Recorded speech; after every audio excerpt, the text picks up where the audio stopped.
अस्सलाम वालेकुम नाज़रीन, आप देख रहे हैं प्रोग्राम सिटी एट 10। मैं हूं आपके साथ आपकी मेज़बान रमशा कंवल। आज ये खूबसूरत उड़ते उड़ते बाल आपको नज़र आ रहे हैं। तो आज जो है ना, आपने कल भी देखा कि इतवार को जो है गर्म तरीन दिन था शहर के अंदर, और जो दर्जा हरारत रिकॉर्ड किया गया वो 37 डिग्री तक रिकॉर्ड किया गया। और शहर कायद में कहा गया कि 2024 में ये साल का गर्म तरीन दिन अब तक जो जितने दिन गुजर चुके हैं उसको रिकॉर्ड किया गया है। कल वाकई बहुत ज़्यादा गर्म धूप भी थी और हवा तो थी, लेकिन वो भी बहुत ज़्यादा गर्म थी। इसके बाद ये कहा गया है कि जो है ना, दिन के वक्त लू के थपेड़े चलेंगे। और अभी भी ये कहा गया है कि हवा में जो नमी का तनासुब है वो 45% तक बढ़ने के बायस असल दर्जा हरारत से ज़्यादा गर्मी महसूस की गई। और आज भी जिस वक्त मैं आ रही थी, सुबह जो है ना का टाइम था हालांकि, लेकिन ऐसा लग रहा था कि 8:30-9 बजे के वक्त भी जितनी धूप थी तो लग रहा था कि जैसे 11-12 बज गए। इसीलिए जरा मैंने यहाँ पे पंखा ही मुँह पे लगा लिया ताकि हवा डायरेक्ट आती रहे और आप लोगों को फीलिंग ऐसी है जैसे मैं साहिल समंदर में मौजूद हूँ। तो जनाब, गर्मी की शिद्दत में बहुत ज़्यादा इजाफा हो चुका है और लोड शेडिंग का सिलसिला भी जारी है। इस वक्त यहाँ पर भी कुछ ऐसे ही मनाजिर नज़र आ रहे हैं। फ़हीम सिद्दीकी साहब को वेलकम करूँगी शो में, और साथ साथ अयाज राना भी मेरे साथ शामिल गुफ्तगू होंगे। अस्सलाम वालेकुम, कैसे हैं आप दोनों? वालेकुम अस्सलाम। मैं बिल्कुल ठीक हूँ। कैसी रियल फीलिंग आ रही है ना आज? बहुत अच्छी फीलिंग्स आ रही हैं। और इसके ऊपर मुझे एक शेर याद आ रहा है। हाँ। कि धूप की तमाज़त थी मोम के मकानों पर, और तुम लाए भी तो शीशे का साहिबा लाए। शीशे के साहिबा से धूप कब कम होती है। तो जो हमारे यहाँ हुकूमती इक़दामात हैं बिजली को कम करने के लिए, बिजली की किल्लत को कम करने के लिए, दूर करने के लिए, उसकी वजह से ज़ाहिर है ये सारी इस वक्त फ्लक्चुएशन हो रही है, ये सब चल रहा है इस वक्त, तो ये उसके ऊपर फिट बैठता है। और अभी पिछले दिनों तो एक और ख़बर बहुत ज़्यादा जो है मूव कर रही थी, फिर बाद में उसकी तरदीद भी आ गई कि जो सोलर पैनल लगाएगा उससे भी जो है फ़ी यूनिट जो है वो चार्जेस लिए जाएंगे। शुक्र है कि उस समरी के हवाले से जो ख़बरें थीं वो पूरे मीडिया में गर्दिश करने के कोई 48 घंटों के बाद वजारत को ख्याल आया कि नहीं, ये ख़बर जो है इसकी तरदीद करनी चाहिए कि हमने ऐसी कोई समरी नहीं भेजी है। लेकिन लोग बहुत परेशान हैं। आप जो नेट मीटरिंग का सिस्टम ला रहे हैं सोलर पैनल लगाने वालों के ऊपर, उसके ऊपर भी लोगों को बहुत ज़्यादा एतराज़ हैं। तो लोग रिलीफ चाहते हैं, लेकिन हमारे यहाँ रिलीफ नहीं मिल रहा है। सही कह रहे हैं। तो ऐसे में सिर्फ यही हो सकता है कि पंखा आपके चेहरे पे लगा दिया जाए, वो आपके बालों को जो है वो उड़ाता जाए और लगे कि आप बाकी साहिल पे खड़े हैं। तो ये आज सही कह रहे थे ना, तो आप परेशान हो, आपको फीलिंग ऐसी आएगी जब साहिल पे अच्छा लग रहा है यार। देखें ना, पत्ते हिल रहे हैं, ऐसा लग रहा है कोई बैठे। आपको इतनी अच्छी फील, लोग भी जरा गर्मी के मौसम में थोड़ा सा चेंज, उनको हवा का करीब कर लेते झोंके दिखते हुए नजर आने चाहिए। अभी करती हूँ थोड़ी देर में, खुद अपने पास खिसका लेते ताकि और अच्छी फील आए। बस एक ट्रॉपिकल सा कोई ना जूस ड्रिंक मंगा लो शुजा, चाय कॉफी आप छोड़ें, कोई पीना कोलाडा टाइप चीज मंगा ले, कोई गन्ने का जूस ही मंगा दें, इतना कोई महंगा नहीं। तरबूज का शरबत आपकी ख्वाहिशात बढ़ती जा रही हैं। फिर आप वो जो मैंने पीना कोलाडा से शुरू किया था, तरबूज की शरबत में आ गई। आपने जो है फिर इजी चेयर भी मांग लेनी है और भी चीजें मांग लेनी है। फ़हीम भाई, मैं आपको कई दफा कह चुकी हूँ कि प्लान बना लें, किसी दिन पिकनिक पे चलते हैं। बिल्कुल सीरियस नहीं हो रहा है यार, आप इस नई पार्टी में है साथ, मैं आपके साथ हूं, हर एंटरटेनमेंट में मैं साथ। नहीं, आप बना लें, आप बना लें और उसकी बजटिंग मैं बना लिया। अब आप बजटिंग कर ले। ठीक है, डन हुआ। बस प्लान बना लिया, चले। बस वहाँ पर एक बात का ख्याल रहे, वहाँ लाइट नहीं होगी। क्यों? अच्छी लाइट भी चाहिए आपको पिकनिक के ऊपर। अच्छी जगह जाएंगे भाई, क्यों लाइट नहीं होगी? अच्छा, पहले डिसाइड कर लें फार्म हाउस जाएंगे या साहिल समंदर जाएंगे। अभी जरा वक्फा ले लूं, कुछ खबरें हमारी पर्सनल बातों से जरा निकले, उसके बाद आप गुजारा। हाँ, ये गर्मी जरा दिमाग पे चढ़ गई है, तो आप भी ठंडे मशरूबात का इस्तेमाल करें और चाय कॉफ़ी से इस वक्त परहेज करें। यकीन करें, मैं तो छोड़कर आ गई, मैं पानी की बोतल ले आई वापस उठा के। यहाँ उमूमन आप देखते हैं ना चाय कॉफ़ी होती है, तो जी मैंने स्किप कर दी कि नहीं भाई, इस हालात में नहीं पी सकते। तो आप सब ऐसे हाइड्रेट रखें अपने आप को, जैसे मैंने कहा ना, पीना कोलाडा, गन्ने का शरबत, गुड़ का शरबत, तरबूज का शरबत, तो इन सारी चीज़ों का वाकई आप इस्तेमाल रखें। शिकंजी बहुत ज़्यादा इस वक्त इम्पॉर्टेंट है, जो हम लीमू पानी जिसको कहते हैं, तो ये सत्तू मंगाओ यार। शुजा, क्या आप बातें कर रहे हो, तो मज़े मज़े की ठंडे ठंडे बर्फ़ डाल के पिएं, तो उससे वाकई बहुत ज़्यादा जो है ना वो हेल्पफुल होता है और आप अच्छा फील करते हैं, ठंडा फील करते हैं। गर्मी वाकई बहुत ज़्यादा, ख़ास तौर पे हमारे वो साथी जैसे कैमरामैन हैं, हमारे रिपोर्टर हजरात हैं और ड्राइवर्स हैं, इतने सारे लोग और फील्ड में काम कर रहे होते हैं, डिफरेंट फील्ड्स में, तो उन सब के लिए भी बहुत ज़्यादा ज़रूरी है कि अपने आप को हाइड्रेट रखें। पानी की बोतलों का साथ साथ इस्तेमाल करें ताकि नमकियात की कमी और पानी की कमी ना हो। ख़बरों की तरफ बढ़ते हैं तो इसाक डार साहब ही कह रहे हैं, इसाक डार साहब जो है वो नायब वज़ीर आज़म पाकिस्तान मुकर्रर हो गए कल, और वज़ीर आज़म शहबाज शरीफ ने नून लीगी सेनेटर और वज़ीर ख़ारजा इसाक डार साहब को ताहुक्म सानी तक नायब वज़ीर आज़म मुकर्रर कर दिया। जिसकी ज़रूरत क्यों पेश आई, इस पर भी हम बात करेंगे आज के जनाब इक़्तिसादी उमूर के माहिर तो हैं ही, काफ़ी ज़्यादा मंजे हुए सियासतदान भी हैं। नायब वज़ीर जो है ना वज़ीर आज़म पाकिस्तान को बनाया गया है, क्यों, इस पर बात होगी। गवर्नर सिंध कामरान खान टिसोली साहब ने लोगों को राशन की फराहमी का सिलसिला जारी रखने का ऐलान कर दिया। उन्होंने कहा है कि किसी को भी खाने पीने के जो बुनियादी मसाइल हैं उनमें नहीं उलझाना चाहिए, और ये जो सिलसिला है सिर्फ रमज़ानों में नहीं आगे भी कंटिन्यू रहेगा और रहना चाहिए। KMC के मातहत जो है वो ग्रीन बसेस की ट्रांसफॉर्मेशन पर जो है अवाम ने नई फरमाइश कर दी। उन्होंने कहा है कि वो ये कहते हैं कि कराची यूनिवर्सिटी और दीगर इदारों की जो बसेस हैं उनको भी ट्रांसफॉर्म करवाया जाए, और बिल्कुल ये वजह पॉइंट है, क्योंकि हम देखते हैं कि कराची यूनिवर्सिटी के जो पॉइंट्स हैं उनकी हालत तो इंतहाई खस्ता है, और आज से नहीं है, हर ज़माने में ये सिचुएशन रही। हमसे पहले वाले भी यही शिकवा करते थे, मैंने अपने दौर में भी पॉइंट्स की हालत बहुत ख़राब देखी, और अभी भी मुझे कोई हालात में बेहतरी नज़र नहीं आती। जब वो सड़कों पर गुजर रहे होते हैं तो आज भी वो उन्हीं हालात में मौजूद हैं। तो बिल्कुल बहुत अच्छा पॉइंट रेस किया, इसके ऊपर नज़रसानी यकीनन करनी चाहिए। बहुत बड़ा फ़ंड है, बसेस में इजाफा भी होना चाहिए, पॉइंट्स में बहुत कम रह गए। कराची में कचरा कुंडियाँ ख़त्म कर दी जाएँ, ये कहा गया है, और ये कहा गया है कि अस्पतालों, मसाजिद और इमाम बारगाहों वगैरह के नज़दीक जो बनी हुई कचरा कुंडियाँ हैं उनको ख़त्म करने का काम शुरू कर दिया गया है। Sindh solid waste management board के हुकाम ने कमिश्नर कराची सैयद हसन नकवी को ब्रीफिंग देते हुए कहा कि हर जगह पर कचरा कुंडियाँ मौजूद हैं, जिससे शहर में गंद में इजाफा हो रहा है, बीमारियों में इजाफा हो रहा है, तो उसको भी ख़त्म किया जाएगा। तो सबसे पहले स्टोरी का आगाज़ करते हैं। तो अयाज राना साहब, आपकी क्या राय है इस बारे में? इसहाक डार साहब को नायब वज़ीर आज़म पाकिस्तान बनाया गया। देखें, इसहाक साहब जो है बड़े करीबी माने जाते हैं नवाज शरीफ साहब के, और जब वो नहीं आए थे तो समझा ये जा रहा था कि फ़ाइनेंस मिनिस्टर वही होंगे, लेकिन एकदम से नया नाम सामने आया और वो मोहम्मद औरंगज़ेब साहब जो हैं वो अब फाइनेंस मिनिस्टर हैं। साथ ही एक सिंबॉलिक सा कोई इख्तियारात इसमें है नहीं, जैसे दूसरे ये नायब वज़ीर आज़म बने, इससे पहले हमारे कभी इस तरह का सिलसिला है नहीं हमारे यहाँ उसके अंदर। मैंने भी ये पूछा। और नाक़ते दीन ये कह रहे हैं कि जी इनको बनाने का, इनका ये ओहदा लेने का मकसद ये है कि जितनी कमेटीज़ बन रही हैं उसके अंदर वो अपना अमल दखल चाहते हैं, और वो चाहते हैं कि जो जो इस वक्त फ़ाइनेंस को लेकर ख़ासकर कमेटीज़ फॉर्म हुई हैं उसके अंदर उनकी भी जो है इंटरेक्शन हो, उनको चीज़ें पता हों, क्योंकि जो वज़ीर ख़ारजा बनने के बाद जो है वो काफ़ी चीज़ें उनके हाथ से निकल गई, और वो चाहते हैं कि वो फ़ाइनेंस की जितनी भी चीज़ें होती हैं मुल्क में, जो फ़ैसले लिए जा रहे हैं उनकी नज़र में रहें, और ख़ासकर नवाज़ शरीफ साहब के बहुत करीबी साथी समझे जाते हैं। तो ये सियासी तौर पे फ़ैसले लिए गए हैं। अब उसके लिए क्या दूर अंदेशी है, क्या करना चाह रहे हैं, आगे जाके औरंगज़ेब साहब कामयाब होने जा रहे हैं या नहीं होने जा रहे, सेकंड ऑप्शन के तौर पे अपने आप को दोबारा लाना चाहते हैं, तो ये सब खबरें हैं, इस तरह की बातें समझी जा रही हैं जो सामने आई हैं। अचानक से फ़ैसला हुआ है, कोई ऐसा नहीं था कि ये लाइन में चला आ रहा हो, उनको एक ओहदा दे दिया है। वो नायब वज़ीर आज़म है, मेरे ख़्याल से वो चाह रहे थे कि प्रोटोकॉल थोड़ा छोटा है, मज़ीद और बड़ा हो जाए। पीछे एक एम्बुलेंस की कमी थी, वो भी अब उनके साथ जाया करेगी। तो मुझे तो बस इतना ही नज़र आ रहा है, बाकी फ़हीम भाई इसके ऊपर ज़्यादा अच्छी रोशनी डाल रही। देखिए, मेरा ख्याल है कि सियासी फ़ैसला ज़रूर है, लेकिन ये एक इंतज़ामी फ़ैसला भी है और हुकूमती फ़ैसला भी है, और इसके नतीजे में अगर इसहाक डार साहब के बाज़ महकमे जिनमें कि वो माजी में जो है वो हेड भी रहे हैं, अगर वहाँ उनकी नहीं सुनी जा रही थी तो वो अब सुनी भी जाएगी। दूसरी सबसे बड़ी बात जो मैं समझता हूँ इसके पीछे वो ये है कि इस वक्त अगर हम हुकूमती ओहदों की बात करें तो मुस्लिम लीग नून के पास हुकूमती ओहदों की कमी है। अगर हम इस वक्त आइनी ओहदों की बात करें तो आपको इस वक्त चेयरमैन सेनेट ले लीजिए, आप स्पीकर कौमी असम्बली ले लीजिए, 2 सूबों के वज़राए आला ले लीजिए, इसके अलावा और कई अहम आइनी ओहदों के ऊपर इस वक्त आपको पाकिस्तान पीपल्स पार्टी विराजमान नज़र आती है। सदर का ओहदा ले लीजिए। इस वक्त मुस्लिम लीग नून के पास इस तरह के हुकूमती ओहदों की कमी थी, उन्होंने एक हुकूमती ओहदा और क्रिएट करके उसके ऊपर बिठाया है।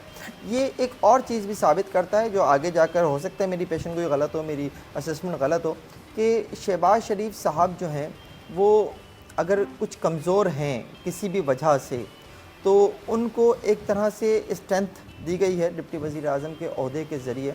और ये बातें जो हैं कुछ अरसे से आ भी रही थी कि जनाब शहबाज शरीफ साहब जो हैं वो महकमों की कारकर्दगी से मुतमईन नहीं हैं। उन्होंने जिस तरह से FBI के 13 करप्ट अफसरों को जो है वो मुअत्तल करके साइडलाइन किया है, और मज़ीद उन्होंने जो है उन लिस्टों में जो है इजाफ़ा करने के लिए कहा है जो करप्ट अफसरान की हैं। तो अगर वो कमज़ोर हैं या उन्हें किसी किस्म की मुज़ाहमत का सामना है, तो ऐसे किसी वक्त जब शहबाज शरीफ मजीद कमज़ोर हो जाए तो इसहाक डार साहब जो हैं वो उनको सपोर्ट में जो है वो मैसर हों। तो ये अच्छा, सियासी लेकिन होता भी फैसले तो ऐसे ले रहे हैं शहबाज शरीफ साहब, और जैसे आप भी निशानदही कर रहे हैं तमाम चीज़ों में। दूसरी बात है कि इंटरनेशनली भी शहबाज शरीफ साहब को इस वक्त खासा जो है ना वो, जैसे सऊदी अरब ने भी इजहार किया कि हमें आपका वर्क स्टाइल पसंद है, ईरानी सदर आए उनसे भी दौरा हुआ, तो ये तो बड़ा काफ़ी जो है ना वो इस वक्त अप्रिशिएट है। पंजाब तो की हद तक इसलिए ज़रा उंगलियां उठ गई। शहबाज शरीफ का काम करने का अंदाज़ पंजाब की हद तक बहुत सराहा जाता था, उनकी स्पीड, उनका काम करने का अंदाज़, उनके इंतज़ामी फ़ैसले। लेकिन ये है मुल्क, ये है मुल्क की लाबिल की का ओहदा।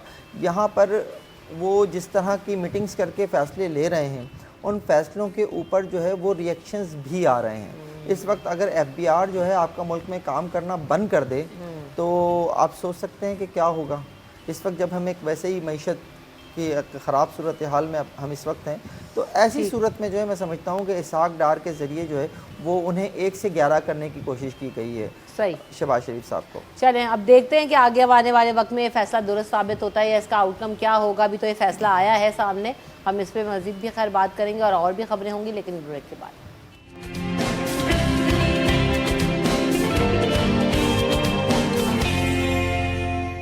Welcome back in city at 10। बात करेंगे, गवर्नर सिंध साहब कह रहे हैं कि जो मुफ्त राशन की फरामी है उसका सिलसिला नहीं रुकना चाहिए, उसे जारी रहना चाहिए। सिर्फ रमज़ानों में नहीं, आवाम को जो रोटी है उसके लिए तंग नहीं होना चाहिए, और जो भी शख्स परेशान है वो गवर्नर सिंध के पास आ सकता है और राशन ड्राइव जो है वो ख़त्म नहीं होगी। सही भाई देखिए, मैं कह रहा हूँ कि कराची की 3 करोड़ की आबादी है, अगर इसमें जो है चंद लाख अफराद भी, मैं बहुत मिनिमम करके बात कर रहा हूँ, चंद लाख अफराद को भी राशन की ज़रूरत है और वो इस नहज पर पहुंच गए हैं कि उन्हें आप राशन देकर उनका पेट भर सकते हैं, तो ये सबसे बड़ी हुकूमत की नाकामी है।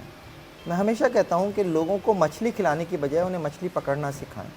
इस तरह के जो फ़ैसले हैं ना, ये वैसे यहाँ पर बड़े दस्तरखान लगे हुए हैं, सिलानी का दस्तरखान, तो JDC का दस्तरखान, तो फ़लाँ का दस्तरखान, तो फ़लाँ का दस्तरखान, और इन दस्तरखानों की मौजूदगी में कराची में जो क्राइम है वो ऊपर जा रहा है। और इन दस्तरखानों पर खाना खाने वाले जब पकड़े जाते हैं स्ट्रीट क्राइम में, तो वो कहते हैं कि जी हमारा पेट तो इन दस्तरखानों पे भर जाता है, बाकी तो हम अपने नशे की ज़रूरत पूरी करने के लिए जो है वो स्ट्रीट क्राइम कर रहे होते हैं। तो ये सारी जो सोशो इकनॉमिक सोशो क्राइम जो पिक्चर बनती जा रही है ना, वो इन जैसे इक़दाम से नहीं कवर हो सकती। गवर्नर सिंध साहब अच्छे इक़दाम कर रहे हैं। रमज़ान में उन्होंने किया, बहुत अच्छा किया। रमज़ान एक ऐसा मुक़द्दस महीना होता है कि जिसमें आपको चाहिए कि आप लोगों की मदद करें, लेकिन अब रमज़ान गुजर चुके, अब कोई ऐसा इकनॉमिक प्लान लेकर आए जिसकी मदद से जो है वो लोगों की मदद हो सके। वो लोग जो इस वक्त आपके दरवाजे के ऊपर जो है वो कतारों में खड़े होकर राशन हासिल कर रहे हैं, वो राशन की बजाय जो है उन्हें आप जो है ये बताएं कि आप कहाँ से रोज़गार हासिल कर सकते हैं, उनको रोजगार की तरफ लेकर अब आप ये जो बात करें फ़हीम भाई, वो तो फिर भी थोड़ा बहुत काम इस हवाले से कर रहे हैं ना, मछली पकड़ाने के लिए नौजवानों के लिए भी रोजगार स्कीम का कहा है, इनिशिएटिव प्लान्स लेकर आए, स्टार्टअप्स लेकर आ जाएं, IT कोर्सेज भी करवा रहे हैं। अब वही वाली बात है, हमारे यहाँ जो करे वो तनकीद का सामना भी करे। हमारे यहाँ हुकूमती सतह पर भी तो फिर बहुत सारी चीज़ें होने की। मैं बिल्कुल इस बात से अग्री हूँ कि आप जो है ना ये दस्तरखाना वाला चैप्टर अब क्लोज़ होना चाहिए फॉर द टाइम भी। ये इससे बहुत मसले मसाइल हो रहे हैं, लेकिन स्टिल वो अपनी कैपेसिटी में जो कर सकते हैं वो कर रहे हैं। देखिए, चीज़ ये कि आपको पता, अब इतने अरसे से आप राशन दे रहे हैं, आपके डिफ़ाइन, आप सिस्टमेटिक काम कर रहे हैं, आपका दावा है कि मेरे पास हर चीज़ का रिकॉर्ड है, मैंने कितने पैसे किसको दिए, मैंने कितने राशन किसको दिए, आपके पास चीज़ें डिफ़ाइन हो चुकी हैं। आप जो इलाके आपको पता है, मुझे आपको पता है, जिस इलाके में जाएँ वहाँ पे गुर्बत है, वहाँ लोगों को ज़रूरत है। आपको ये ज़रूरी नहीं है कि आपके घर पे आके कोई घंटी बजाए तो उसी की बात सुनी जाए या उसी को राशन दिया जाए। आप एक मैकेनिज़्म बना लीजिए ना। आपको एक इलाके पता है, कराची शहर के अगर आप रहने वाले हैं, फ़हीम भाई भी जानते हैं, आप भी जानती हैं, मैं भी जानता हूँ कि इस इलाके में लोग गरीब तबका रहता है, ये एक रोज़ कमाने रोज़ खाने वाले लोग हैं, माशी हालात ऐसे हैं, तो उन इलाकों में जाके उनकी आप मदद करते हैं बानिस्बत कि आप एक मीडिया पे आएँ, वहाँ पे कतारें लगवाएं, लोगों को दें, और एक मीडिया कैंपेन भी लगे, अपनी प्रमोशन भी करवाएं, जो आपके पीछे सपोर्ट करने वाले हैं उनकी भी प्रमोशन करें। तो भाई ये सिलसिला आप ख़त्म कर दें। कभी कभी अच्छा लगता है, लेकिन अपने आप को मीडिया में ज़िंदा रखने के लिए स्टंट्स करना, ये मैं आपको पहले भी कहा था आपके शो पे कि गवर्नर साहब बहुत अच्छे से मीडिया पे अपने आप को ज़िंदा रखना जानते हैं। वो अपनी आप चलें, अपनी अच्छा करके ही अट्रैक्शन रख करना रहे हैं, वरना जानते हैं, हमारे लेकिन यहाँ वो पे तो काम मीडिया सही में है। हम रहने के ये लिए नहीं कह तरीका रहे ये उन भी पे अपनाया तनकीद है। जाता है कि उसके बारे में बात कर लो, उसके बारे में ऐसा स्टेटमेंट दे दो, तो भी जो है ना वो हाइप मिल जाती है हमारे यहाँ तो। और उसमें म्यूजिक लगा लगा के हम ही लोग उस पर स्टोरीज बना रहे होते हैं और एक हाइप पीरियड हो आपके जाती ऊपर है। भी आज म्यूजिक लग के जो कुछ बनना चाहिए आज सारे बनाओ बाल यार, मुझे जाल कितना रहे अच्छा हैं मैं आपके। लग रही हूँ ऐसे हवा में उड़ते। वो क्या अच्छा सा गाना लगा फ़हीम भाई, आज बनवा वो के हवा जरा में भेज। उड़ता जाए। लेकिन लाल दुपट्टा नहीं है आपका। शुमाइला पहनी हुई अभी लेकर आई। ब्रेक में जरा शूट करो यार, प्रोमो में वैसे ऐसे लगा दो ना ये वाला उड़ता हुआ शॉट। बिल्कुल सही। मैं कह रहा हूँ आप ये पत्ते करीब कर लें तो ज़्यादा आओ अच्छा यार, है। मैं इसको करीब कर ही लूँ, ले आओ। आपकी ख्वाहिश मैंने पूरी कर दी, ठीक है। अब इतना और बड़ा पेड़ आपने इतने आराम से अपने करीब कर लिया। आर्टिफिशियल इतना भारी नहीं, अच्छा लग रहा है वैसे फ्रेम में आ गया। फरहान इसको इधर ही रखा करो। अब अच्छा लोगों लग को रहा है, तसल्ली nice। होगी कि कराची में हवाएं अच्छी इतना चलती अच्छा आ रहा है यार, इसको निकालो इसके क्लिप्स और मुझे टिकटॉक वीडियो बना के देखो। जो कि मैं कभी नहीं बना सकती, मैं बहुत ही निकम्मी हूँ उस मामले में। भारत जी, अब एक और क्या हुआ है, बहुत अच्छी फरमाइश आई है फ़हीम भाई, और ये कि वो कह रहे हैं बच्चे ट्विटर एक्स जो कि अब हो गया है, तो उस पर आप कहते हैं कि भाई आप ये सारा मास ट्रांजिट मंसूबा हो रहा है, ग्रीन बसों को दोबारा रिवाइव कर रहे हैं, सब कुछ है, तो हमारे पॉइंट्स पे भी कोई नज़रसानी हो। और वाकई पॉइंट्स का तो बुरा हाल है। आपने भी जामिया कराची से तालीम हासिल की है, आपके वक्त में क्या सूरत हाल थी? हम तो पता नहीं क्या क्या करके तालीम हासिल करके निकले हैं। और जो उस बारे में पॉइंट्स नहीं पूछना। जो पॉइंट्स थे वहाँ पे, उस दौर में पॉइंट्स किसी और चीज़ को कहा जाता था। तो हाँ, वो अभी भी है। आपके वक्त में वैसे इन बसों को क्या कहा जाता था? हम हमारे बस ही कह लेते थे बस, और अच्छा, कहते थे हमारी- बस। अच्छा, और पॉइंट्स को पॉइंट्स कहते वो थे। कौन सी वो राहदारी है पीजी क्या? पीजी पीजी प्रेम गली। हाँ, तो गई गई। नहीं, लाइट अभी है और अच्छा, इसी तरह चलती रहेगी। मेरी बातों से ज़्यादा थोड़ी सी वो आ रही है इस वक्त एनर्जी, और वो इफेक्ट आज स्पेशल इफेक्ट्स हैं। तो अच्छा, देखिए, ये बहुत इंपॉर्टेंट इशू है, हंसी मजाक से हटकर, लेकिन वाकई ये एक ऐसा मुतालबा है कि जिसके ऊपर जो है वो पहले ध्यान देना चाहिए था। मेरे ख्याल में जो है वो शर्जील मेमन साहब को इस जन तवज्जो देने की ज़रूरत है कि वो जो बसें आ रही हैं इस वक्त, जी, जी। मुख्तलिफ आप रूट्स पे जो चलाने जा रहे हैं, उन्हें उनमें से कुछ बसें या तो आप यूनिवर्सिटीज़ को दे दें बतौर पॉइंट्स, और अगर नहीं तो आप कम से कम जो पाकिस्तान की सबसे बड़ी जो इस वक्त तालीमी शाहरा कहलाती है यूनिवर्सिटी रोड, जिसके ऊपर जो है वो कराची यूनिवर्सिटी है, एनईडी यूनिवर्सिटी है, वफाकी उर्दू यूनिवर्सिटी है, सर सैयद यूनिवर्सिटी है, दाऊद इंजीनियरिंग यूनिवर्सिटी है, कई प्राइवेट यूनिवर्सिटीज़ हैं, कई बड़े स्कूल्स हैं, टेक्निकल एजुकेशन बोर्ड है, सही कह रहे हैं। कई ऐसे, यानी एक तरह की पाकिस्तान की मैं समझता हूँ सबसे बड़ी जो है वो इस वक्त तालीमी शाहरा है। इस शाहरा के लिए आप एक अलग रूट बनाएं। इस शाहरा के ऊपर 2 टाइम्स में, अगर मैं सिर्फ 2 टाइम्स की बात करूं, यानी कोई जो तालीमी इदारों के ऑन होने का टाइम है सुबह का और एक उनके ऑफ होने का टाइम है, उस वक्त लाखों तलबा इस शाहरा पर होते हैं। आपको बिल्कुल होते उनके हैं लिए भाई। समझना होगा कि आप, सबसे पहली बात जो मैंने की, मैं फिर उसे दोहरा देता हूँ कि आप इसमें से कुछ पॉइंट्स जो हैं, कुछ बसेस जो हैं बतौर पॉइंट्स जो हैं आप यूनिवर्सिटीज़ को दे दें, तालीमी इदारों को दे दें। अगर आप ऐसा नहीं कर सकते तो आपको चाहिए कि आप इस रूट के ऊपर कम से कम कई बसेज और कई रूट जो हैं वो ऐसे चलाएं जो यूनिवर्सिटी रोड से गुजरें। अच्छा, अभी कोई भी रूट पे ये रेड वेड बस सर्विस वगैरह, पिंक सर्विस कोई भी नहीं है ना उस यूनिवर्सिटी रोड पर? तो वैसे ज़ेरे तामीर है ना, तो खुदा वहाँ तो माशाल्लाह से रेड लाइन जो है वो है, और रेड लाइन के वहाँ तो ऊपर सड़क ही नहीं है, बस कहाँ चलेगी? वो तो इतनी बुरा रेड हाल हो है। चुकी है, इतनी रेड हो चुकी है वो लाइन के, वो बंद होके भी बंद ही है एकदम। बंद। अयाज ने कहाँ से पढ़ा है? अयाज ने कराची कराची यूनिवर्सिटी। यूनिवर्सिटी लगते नहीं है आप वैसे कराची यूनिवर्सिटी वाले। खामोश हो ज़्यादा इसलिए। अच्छा, ऐसा क्यों? बस ऐसे ही पता लग जाते हैं कराची। आपने कहीं कौन से डिपार्टमेंट? मैंने रात में पढ़ा है कराची यूनिवर्सिटी। काम है। देखा, रात में पढ़ा है इन्होंने। अच्छा, ख्वाबों में ये डिग्री लेके निकला है लड़का। भाई यही कह सकता हूँ, जब आपको नहीं लगा तो ये नहीं, मैं आप रात कौन से में डिपार्टमेंट में से पढ़े? मैंने पॉलिटिकल साइंस से मास्टर्स किया। देखें अब मुझे डबल डाउट। अच्छा भाई, चले ठीक है। अच्छा, मैं आपकी वाली जो बात है, इसी में मुझे डाउट हो गया। हाँ, अच्छा खैर। आपकी जो बात है ना, अभी एक थोड़े दिन पहले हमने 2 दिन पहले की खबर है कि ग्रीन लाइन जो ग्रीन बसेस जो थी उसको लाहौर से जो है दोबारा से जो है रेनोवेट करा के दोबारा कराची लाई जा रही हैं। जी। तो ये पॉइंट्स जो हैं जो कराची यूनिवर्सिटी के हैं वो भी लाहौर भेज के उनको अपग्रेड करा दें। अगर नई बसेस नहीं ला सकते तो ये मरहलावार 1-1, 2-2 करके भेज के हो सकता है, जो काम नामुमकिन नहीं है, चीज़ें हो सकती हैं, लेकिन उसके बाद जो उसमें सफ़र करने वाले हैं ये उनकी ज़िम्मेदारी है कि उसको ऑन करें। अंदर जो हालात जिस तरीके के वो कर देते हैं, सीटें टूट जाती हैं या शीशे टूट जाते हैं या वहाँ पे कोई ऐसा कोई सिनेरियो बन जाता है जब आपस के झगड़े शुरू हो जाते हैं, तो वो हम यार, ये अब जो तो चीज़ें सूरत-ए-हाल हैं बहुत बेहतर है अब यूनिवर्सिटी बेहतर हो में, गए, अब तो लेकिन वो ये वाला चीज़ें माहौल वहाँ पे खत्म हो रही गया। हैं ना, हाँ, नहीं है ना, हाँ, वो अब गुजरा नहीं। है ना, वो चीज़ों वो से तो दौर फेस गुजरा है, गुजरा लेकिन है यहाँ से। ये देखिए, ये चीज़ ऐसी है, ये कभी भी हो सकती है, ऐसे नहीं है कि ये ख़त्म हो गई है।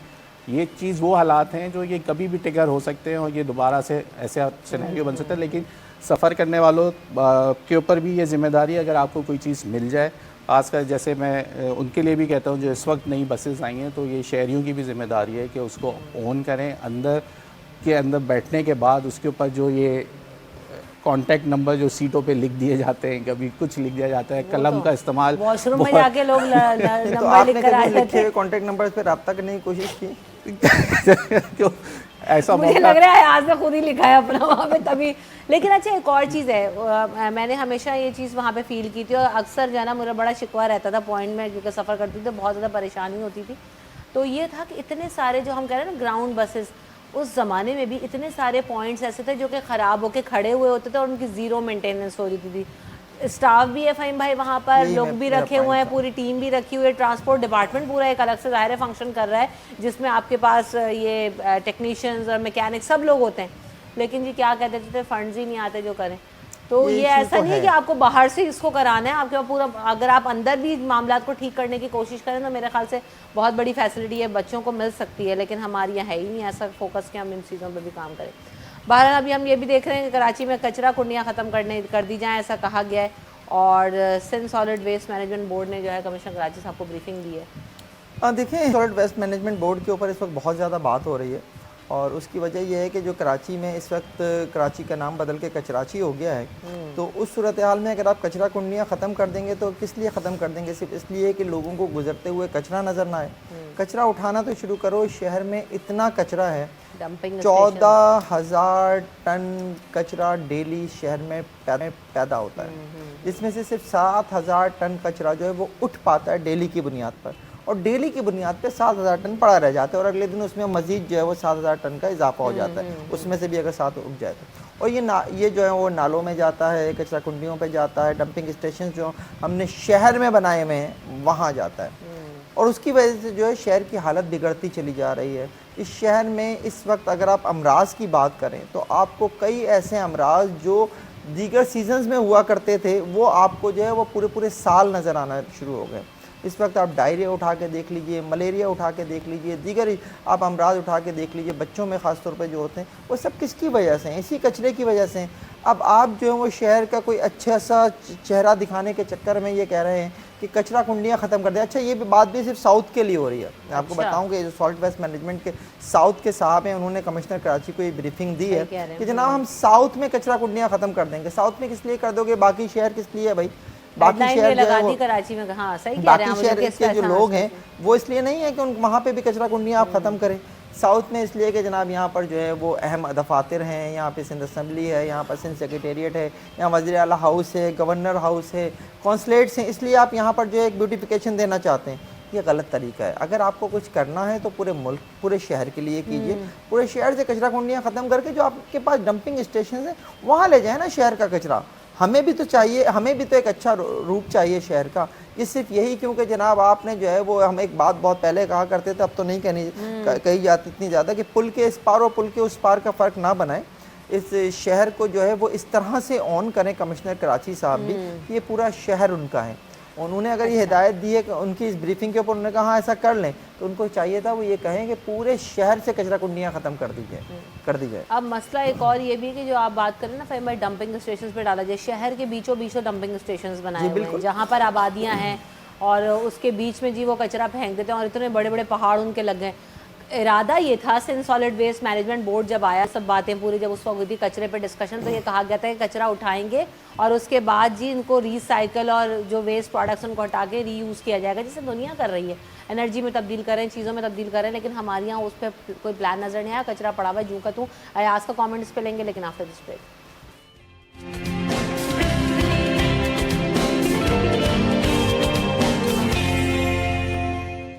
Welcome back in city at 10। जी अयाज, जाने से पहले हम बात करते हैं कचरे के हवाले से, तो फिर देखिए कचरे के हवाले से जो अभी हम बात कर रहे थे कि कचरा पहले, अब जब है ना बड़े कंटेनर्स ला के रख दिए गए, अब उसके अंदर कचरा फेंकना है। अब वही वाली आपकी वाली बात कि कोई फेंकता नहीं है, लेकिन आप और मैं कचरा फेंकने अब जाते भी नहीं हैं, क्योंकि आपके घर पे जमादार जिसको आप स्वीपर आपके यहाँ आता है, वो आपके यहाँ से कचरा जमा प्राइवेट है, वो भी प्राइवेट है। अब वो उस 6 बिल्डिंग्स और करनी है जल्दी में, बस वो कहता है कि कचरा कुंडी के करीब आ जाऊँ तो बस समझे वहीं से कचरा फेंकने का जगह जो वो शुरू हो जाती है, वो फेंक के चला जाता है। अच्छा, उसके पास सोने पे सुहागा ये है कि वो कचरे की जगह भी अब जो है वो किसी माफिया के तहत बेची जाती है। अब वहाँ पे लोग बैठे हैं, वो अपना कचरा अलग करने के लिए प्लास्टिक अलग करते हैं, खाने की अशिया अलग करते हैं, क्योंकि उसमें से फीड वीड बनाने के लिए वो भी काम आ रही है। प्लास्टिक रिसाइकिल में जा रहा है, और दूसरी चीज़ें लोग जो फेंक देते हैं, वो कपड़े वगैरह वो अलग कर लेते हैं। हफ्ते के हफ्ते उनके पास गाड़ियाँ आती हैं, वो फिर वो सामान वहाँ से हमने जाते हुए ये देखा है। तो कचरा कुंडी के पास कचरा फैलाने में उनका भी एक बड़ा किरदार है कि हम समझते हैं कि यहाँ पे ये लोगों ने ला के तो रख दिया, लेकिन इसके अंदर कोई कचरा कुंडी के अंदर कचरा नहीं फेंक रहा। तो ये आपकी भी जिम्मेदारी है, अगर आपके मोहल्ले में जो लोग हैं उनको आप थोड़ी सी अपनी शहरी जो है उनके ऊपर जो लागू होती हैं चीज़ें, जिम्मेदारियाँ, वो उनसे आगाह करें कि भाई कचरा कुंडी के पास जाके कचरा बाहर नहीं फेंकना, कचरा दान के अंदर डालना है। तो ये एक बड़ा मसला है। लेकिन साथ साथ ये जो प्राइवेटाइज़ किया है उससे भी हमें एक नुकसान ये हुआ कि जब ये KMC और DMC बने, उससे पहले जब ये एक ही इदारा होता था, तो शहर हर इलाके के अंदर जो है एक स्वीपर या 5 स्वीपर वहाँ मुख्तस होते हैं कि एक दिन एक गली को अंदर झाड़ू लगेगी, दूसरे दिन दूसरी गली में झाड़ू लगेगी, तो इलाके की गलियाँ भी साफ़ होती थी। लेकिन सॉलिड वेस्ट मैनेजमेंट के पास सिर्फ मेन रोड्स दे दिए गए, उनको गलियों में जाने की इजाज़त नहीं है। कमर्शियल एरियाज़ में और बड़े सॉलिड वेस्ट मैनेजमेंट अपना ग्रोथ पे काम करता रहा और KMC का जो काम है वो करता रहा। वैसा तो नहीं हुआ ना कि उनको उन जमादारों को निकाल दिया गया। DMC काम से अमला लेकर जो सफाई का अमला था वो basically solid waste management board को दे दिया गया था। गाड़ियाँ लेकर सॉलिड वेस्ट मैनेजमेंट बोर्ड को दे दी गई थी। ये उसके बाद ये जो है वो चाइनीज़ कंपनी से जब हमने मुआहदा किया तो चाइनीज़ कंपनी को दे दी गई। चाइनीज़ कंपनी से मुआहदा ख़त्म हो गया, वो गाड़ियाँ आज तक जो है वो वापस नहीं मिली सॉलिड वेस्ट मैनेजमेंट को, और सॉलिड वेस्ट मैनेजमेंट से जो है वो नीचे DMCs तक भी अब तक नहीं आई हैं। तो अजीब सा घन चक्कर है इस वक्त अगर देखा जाए तो। शहर से कचरा उठाने के नाम पर अब माफियाज हैं जो काम कर रही हैं। अभी जो नया सॉलिड वेस्ट मैनेजमेंट बोर्ड का जो मुआहदा हुआ है वो एक नई कंपनी के साथ हुआ है। उस कंपनी के हवाले से भी बहुत सारी बातें हैं जो कुछ हम यहाँ कर सकते हैं, कुछ नहीं भी कर सकते। तो सियासी बुनियादों पर और माफियाज से मिलकर जब फैसले होंगे तो फिर शहर का यही हाल होगा कि शहर का नाम बदल के कराची से कचराची हो जाएगा। नहीं, बात वो ये ना कि इदारे आप बनाते हैं कि प्रॉब्लम रिजॉल्व करें, लेकिन इदारों के आने से मैं तो ये देख रही हूँ जितने इदारे आ रहे हैं उतना जो है ना क्योटिक सिचुएशन हो रही है और हालात बेहतरी की तरफ नहीं जा रहे। बहरहाल हम thank you so much Faham Siddiqui साहब, आपने साहिल समंदर पे इतना अच्छा वक्त गुजारा।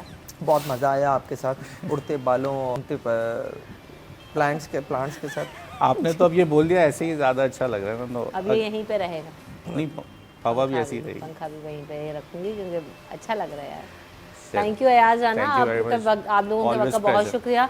आप लोग अपने बिजी स्केड्यूल्स में से वक्त निकालते हैं, अभी आप सब ने भी जाना है। आप लोग अपना ख्याल रखिएगा, अगर आप भी फील्ड में जाएँ तो पानी का इस्तेमाल लाजमी करें, लेमन शेमन डाल लें, कोई डिटॉक्स वाटर बना लें, थोड़ा वजन भी कम होगा, हाइड्रेट भी रहेंगे। Thank you. सब अपना अपना वजन चेक कर रहे हैं कि कौन मोटा लग रहा है। फहीम भाई तो बैठना भी ठंडे कमरे में जाके, तो आप बैठे जी अपने ठंडे कमरे में। मैं भी आ रही हूँ आपको जो है मैं अभी शिकंजी भिजवा देता हूँ जिससे आपका वेट कम हो। भिजवाएं, जल्दी से भिजवाएं। वक्फे की तरफ बढ़ते हैं, वक्फे के बाद हाजिर होंगे।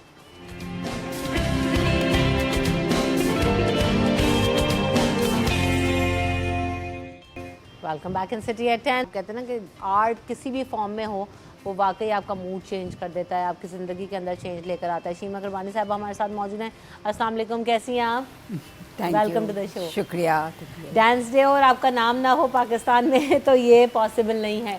हम सब जानते हैं कि एक बड़ी एफर्ट लगी नज़र आ रही है, और दौरे हाजिर में जिस तरह से हम देख रहे हैं कि मुख्तलिफ डांस फॉर्मेट्स आ गए हैं, जो बच्चों का रुझान है वो तब्दील हुआ है। इस वक्त आप पाकिस्तान को कहाँ देख रही हैं इस शोबे में? अच्छा, मैं समझती हूँ, देखिए ये जो बैनुल अक़वामी दिन मनाया जाता है, जैसे बहुत सारे बैनुल अक़वामी दिन मनाए जाते हैं ना, तो रक़्स का बैनुल अक़वामी दिन कायम ही इसलिए किया गया था कि रक़्स को एक आर्ट फॉर्म समझा जाए और इसका शऊर बढ़ाया जाए कि ये भी एक ऐसा फॉर्म है, एक ऐसा सब्जेक्ट है जिसे आप सीखते हैं, जिसे आप सालों लगाते हैं। जैसे क्लासिकी मौसीकी है, वो भी 2 दिन में नहीं सीखा जाता, तो ये इसको एक तवील अरसा रखता है और बहुत मेहनत दरकार है, क्योंकि रियाज बहुत ज़रूरी है। आपको अपने जिस्म का ख्याल रखना है, अपने जहन का ख्याल रखना, और कोऑर्डिनेशन, माइंड एंड बॉडी जो कोऑर्डिनेशन है वो इसमें बहुत ज़रूरी होता है। तो ये बहुत मुश्किल काम है। और हर क्लासिकी आर्ट फॉर्म को सीखने में लगते ही अरसे, मतलब इंसान कभी भी ये नहीं कह सकता कि हाँ भाई हम तो उस्ताद बन गए इस चीज़ के ना, हम हमेशा शागिर्द ही रहते हैं। पाकिस्तान में ये कि देखिए शुरू से ही रक्स के लिए ज़रा सी जगह कम रही है, बल्कि काफ़ी ममनू समझा गया है। बिल्कुल ऐसे ही। अब ये है कि और फिर एक वक्त ये आया था, जैसे आपको मालूम ही है, कि बाकायदा स्टेज और टीवी वगैरह पे बैन कर दिया गया था। देखिए उसके असरात अभी तक चल रहे हैं। अब आप देखें कि टीवी पे कोई क्लासिकल रक्स का प्रोग्राम नहीं होता। पहले होते थे, पीटीवी जब अकेला एक चैनल उस पर होते थे, मगर जब से इतने चैनल्स आए कोई क्लासिकल रक्स का प्रोग्राम ही नहीं रखता। मैं पूछती हूँ क्यों नहीं रखते? आपके ख्याल में ऑडियंस नहीं पसंद करेगी? हमने छोटा सा एक प्रोग्राम किया था, भरा हुआ था हॉल, मतलब आपने तस्वीरें देखी, जैम पैक था, जगह नहीं थी हिलने की। तो लोग देखने को तो पसंद करते हैं क्योंकि इट्स अ ब्यूटीफुल, इतनी खूबसूरत चीज़ है ना, देखता मतलब करते हुए भी खुशी महसूस होती है, देखते हुए भी खुशी। चाहे जब जैसे कल जो मैंने किया तो उसमें मैंने फ़िलिस्तीनी मज़ाहमत को भी सपोर्ट करते हुए बनाया था। तो ये ज़रूरी है कि हम जो भी हमारे साथ हो रहा है इस वक्त दुनिया में, हम उसी का इजहार कर रहे होते हैं ना। तो ये तो हमारी सारी कंसर्न्स हैं कि इतने बच्चे, इतनी माएँ मर रही हैं, कहीं भी हो और कोई भी मुल्क की हो, हमारी तो दिल उनके साथ है, दिलो दिमाग उनके साथ। तो मैंने एक शुरू ही किया था इस बात से। तो और वो ज़रा ज़ाहिर है दुख की कहानी है, मगर वो भी आप देखें तो आपको लगता है हाँ हम और देखें इस चीज़ को। बेसिकली इमोशन है ना, इमोशन को डिपिक्ट करना है, इमोशन बिल्कुल सही कहा ट्रांसफॉर्म आपने। करना है। हाँ। और वो मुझे ऐसा लगता है कि मौसीकी या डांस या पेंटिंग्स खास तौर पे, ये तमाम वो फॉर्मेट्स हैं जो डायरेक्ट जाके एक इमोशन जो है ना वो बिल्कुल आपके ट्रांसफॉर्म दिल कर को रही है। लगती आपको है एक ना, बड़ी आपके कहानी दिल की, का, एक बड़ी हाँ। बात की जरूरत नहीं है, तो कुछ जैसे मिनट्स आपने चाहिए। कहा कि अभी क्या पाकिस्तान में रक्स का, तो मैं समझती हूँ असल में बहुत तकलीफी हाल है रक्स का पाकिस्तान में, क्योंकि अच्छा मुझे इस पे आप जरा डिटेल से बात कीजिएगा, लेकिन मैं न्यूज़ ब्रेक ले लेती हूँ उसके अच्छा बाद। अच्छा अच्छा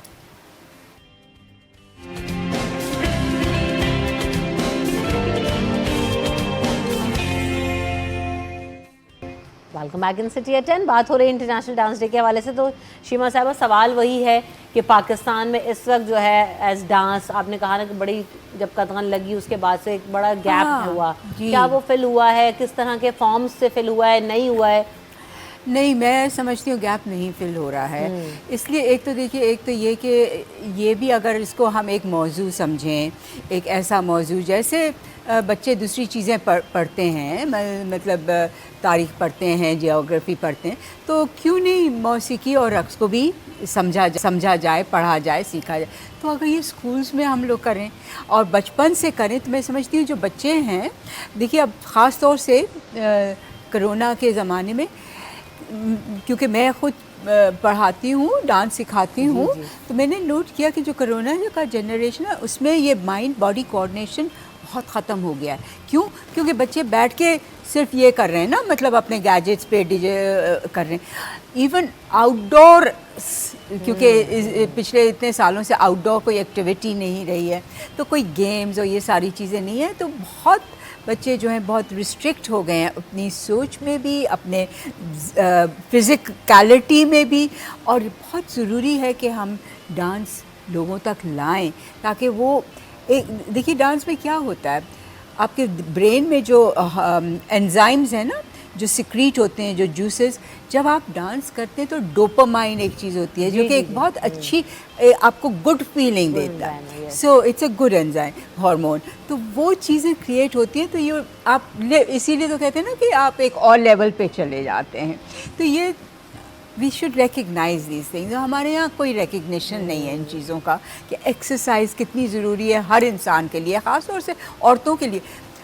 अब लोग समझते हैं कि और हम तो दिन भर काम कर रही हैं बौची खाने में या इधर या उधर, ऑफ कोर्स काम कर रहे हैं, but that is not exercise. Exercise का मतलब है कि आप अपने दिमाग से अब आप सोच रहे हैं कि ये मेरा वक्त है अपने जिस्म के लिए, अपने दिमाग के टुगेदरनेस के लिए, यू नो। तो रक्स ये सारी चीज़ें प्रोवाइड करता है। और इस वक्त पाकिस्तान में ना कोई इंस्टीट्यूट है जहाँ रक्स सिखाया जाता है। जहाँ तक मुझे मालूम है मेरे अलावा कोई नहीं सिखा रहा है। ऐसा ही है। और मैं अपने ही तौर से कर रही हूँ। कोई गवर्नमेंट की सपोर्ट नहीं है, कोई फिलैंथ्रोपिक सपोर्ट नहीं है, कोई इदारा ऐसा सच नहीं है। तो मैं जो अपना स्टूडियो मैंने बनाया हुआ है, अब मैं प्राइवेट तौर पे कितना इसको कर सकती हूँ। और इतने जो बच्चे आते हैं, मैं आपको बताऊँ, ज़्यादातर इस तरह के हैं कि वो कहते हैं कि हम आपके पास आने जाने में जो हमको ख़र्चा होता है वही हम पूरा कर सकते हैं, इससे आगे कुछ नहीं कर सकते। तो मैं फ्री में सिखाती हूँ। सोसाइटी क्रेव कर रही है, आई थिंक लोग चाहते हैं, बिल्कुल सोसाइटी क्रेव कर रहे हैं, बच्चे चाहते हैं, और बहुत सारी ख़ानदान भी चाहते हैं कि हमारे बच्चे जाएं। मगर एक तो ये देखिए हमारे यहाँ ट्रांसपोर्ट का कितना मसला है, तो बच्चे कैसे अकेले दूर दूर आ जा सकते हैं। फिर इन्फ्लेशन का क्या हाल है, तो मैं फ़ीस ना भी लूँ, लोगों के आने जाने पे ही इतना ख़र्चा हो जाता है। बिल्कुल सही बात है, बिल्कुल ऐसे ही। तो ये सारी बातें, तो आई थिंक कि जो ज़रूरी बात मैं कहना चाह रही हूँ वो ये है कि फेडरल गवर्नमेंट या कम से कम लोकल गवर्नमेंट कोई तो सपोर्ट करे हम जैसे लोगों को, जिन्होंने इस आर्ट फॉर्म को 50 साल से ज़िंदा रखा हुआ है। मैं समझती हूँ वरना ख़त्म हो जाता, और अब हम नहीं होंगे तो ख़त्म ही हो जाएगा ना। जब कोई होगा ही नहीं इसे आगे बढ़ाने के लिए। तो ऑडिटोरियम्स नहीं है। कल हमने परफॉर्म किया जो आपने पैकेज में दिखाया ना, इतनी छोटी सी जगह थी, आप देख रहे हैं जैम पैक्ड था। तो क्यों हमको कोई ऑडिटोरियम्स नहीं बना के देते हैं? क्यों ऐसी जगह स्पेसेस नहीं होते जहां हम लोग रोज़ाना परफॉर्म कर सकें? मैंने हज़ारों बच्चों को सिखाया है इतने सालों में, 40-50 साल से मैं सिखा रही हूँ। एंड और हर उम्र के लोग आके, कल जो हमने किया उसमें अब एक खातून थी जिन्होंने 45 ईयर्स पे शुरू किया था सीखना। तो मतलब मैं ये कहना चाहती हूँ कि हर इंसान कर सकता है। और वो क्यों कर रही है? क्योंकि उसको एक अच्छा महसूस हो रहा है। You know, she is happy when she dances। उसको कोई डांसर नहीं बनने जा रही। You don't have to, everyone doesn't become a dancer, but आप डांस करते हैं, कुछ वक्त गुजारते हैं, कोई एक चीज़ समझते हैं, सीखते हैं, और ये एक हमारी तारीख़ है, ये हमारी सकाफ़त है। तो ये कब से चली आ रही है, इसको कैसे हम छोड़ दें? आज के दिन के हवाले से आपने कहा ना हुकूमती सरपरस्ती, आर्ट एंड कल्चर डिपार्टमेंट है हुकूमत का भी, क्या उसकी तरफ से भी कोई सरपरस्ती सर्विलेंस नहीं है? और आप कुछ कहना चाहती हैं? मुझे तो नहीं है। I am sorry to say, I have never been approached कि भाई आपको कोई जगह चाहिए, कोई इंस्टीट्यूट, कोई स्पेस चाहिए, कोई ज़मीन चाहिए कि आप अपना ऑडिटोरियम बनाएं, अपना सेंटर बनाएं, अपनी इंस्टीट्यूट। मैंने हर हुकूमत से दरख्वास्त की है जो भी आई है, मगर कोई दिलचस्पी नहीं लेता, कोई दिलचस्पी नहीं लेता। और मैं समझती हूँ बहुत अफसोस की बात है, क्योंकि देखिए आर्ट्स जो हैं वही इंसान को इंसान बनाते हैं।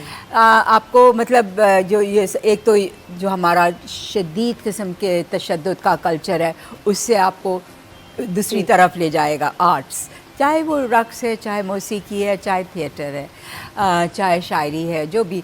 और जो हमारे यहाँ इतना बढ़ गया ड्रग कल्चर, बच्चे सब नारकोटिक्स और इन चीज़ों में जा रहे हैं, उससे दूर ले जाएगा। क्योंकि ये आपके जज्बात का इजहार है ना, हेल्दी एक्टिविटी भी है, एक ऐसी एक्टिविटी है जिसमें आप एक दूसरों के अकेले नहीं है, दूसरों के साथ कर रहे होते हैं, कलेक्टिव है, सोशल है, मतलब सोशलाइजिंग का मौका मिलता है। और इट रियली, मतलब सबसे अहम बात यह है कि आपको एक अच्छी फीलिंग देता है, यू नो, और आपको वाकई में लिफ्ट करता है ये इस चीज़ से कि उसको बुरा भला करो, उसको मारो, उसको पकड़ो, उसको जलील करो, गाली गलौज करो, और या ड्रग्स लो या गन्स उठाओ। मतलब इट टेक्स एक और रास्ता दिखाता है, एक और रास्ता दिखाता है। थैंक यू सो मच मकरमाई साहब, आप अकेले ये अरसे से काम करिए। वाकई हम सब भी जब डांस की बात आती है तो बस शीमा साहिबा को ढूंढ रहे होते हैं, क्योंकि और कोई हमारे पास ऑप्शन है नहीं। एक चीज़ ज़रा सी मैं ऐड करना चाहूँ, जो कि I would like to acknowledge कि इस साल पहली दफ़ा हुकूमत ने, पाकिस्तान की रियासत ने रक्स को रिकग्नाइज किया। I got the pride of performance award this year. तो आई थिंक ये एक बड़ा स्टेप है रक्स के लिए, मेरे लिए। मैं अपनी ज़ात के लिए नहीं इसको मान रही हूँ, मैं इसको मान रही हूँ कि हमने इसको एक मौजू समझा आखिरकार रक्स को, और कहा कि भाई ये भी एक ऐसा सब्जेक्ट है जिसको अप्रिसिएशन और अवार्ड मिलना चाहिए और रिकग्नाइज करना चाहिए। सही सही, ज़बरदस्त। चलें, उम्मीद है आगे आने वाले दिनों में बेहतरी नजर आए। Thank you so much ma'am for Thank coming you. In the show. हम यहाँ पे ब्रेक की तरफ बढ़ेंगे, ब्रेक के बाद हाजिर हो गए।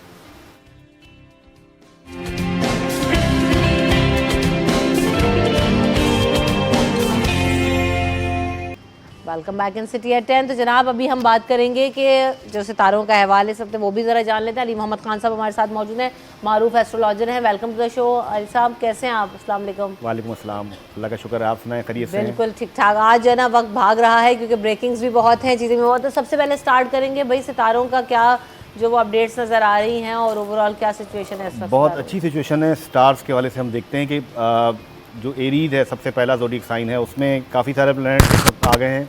जुपिटर, सन, वीनस जो था पिछले महीने जो है पाइसेस में था, अभी वो शिफ्ट हुआ है एरीज के अंदर।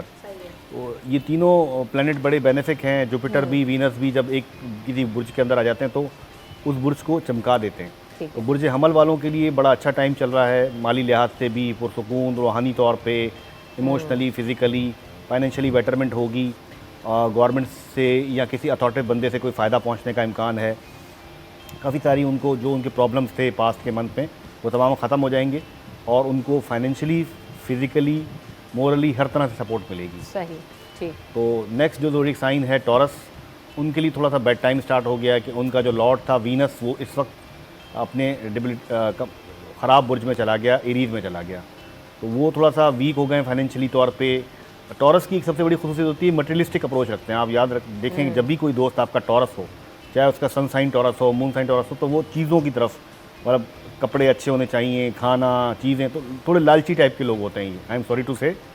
तो हाँ, बहुत ज़्यादा। तो उनकी चीज़ें जो है ना वो थोड़ा उनको इस चीज़ में कमी महसूस होगी कि उनको जो अचीवमेंट्स हैं, चीज़ें कब मिलेंगी। अलबत्ता उनको अपने बहन भाइयों से, अगर शादीशुदा हैं तो बीवी से, माँ बाप से सपोर्ट मिलेगी, लेकिन ख़ुद वो अपने आप को थोड़ा वीक फील करेंगे। ठीक है। नेक्स्ट ज़ोडिक साइन है जेमिनी।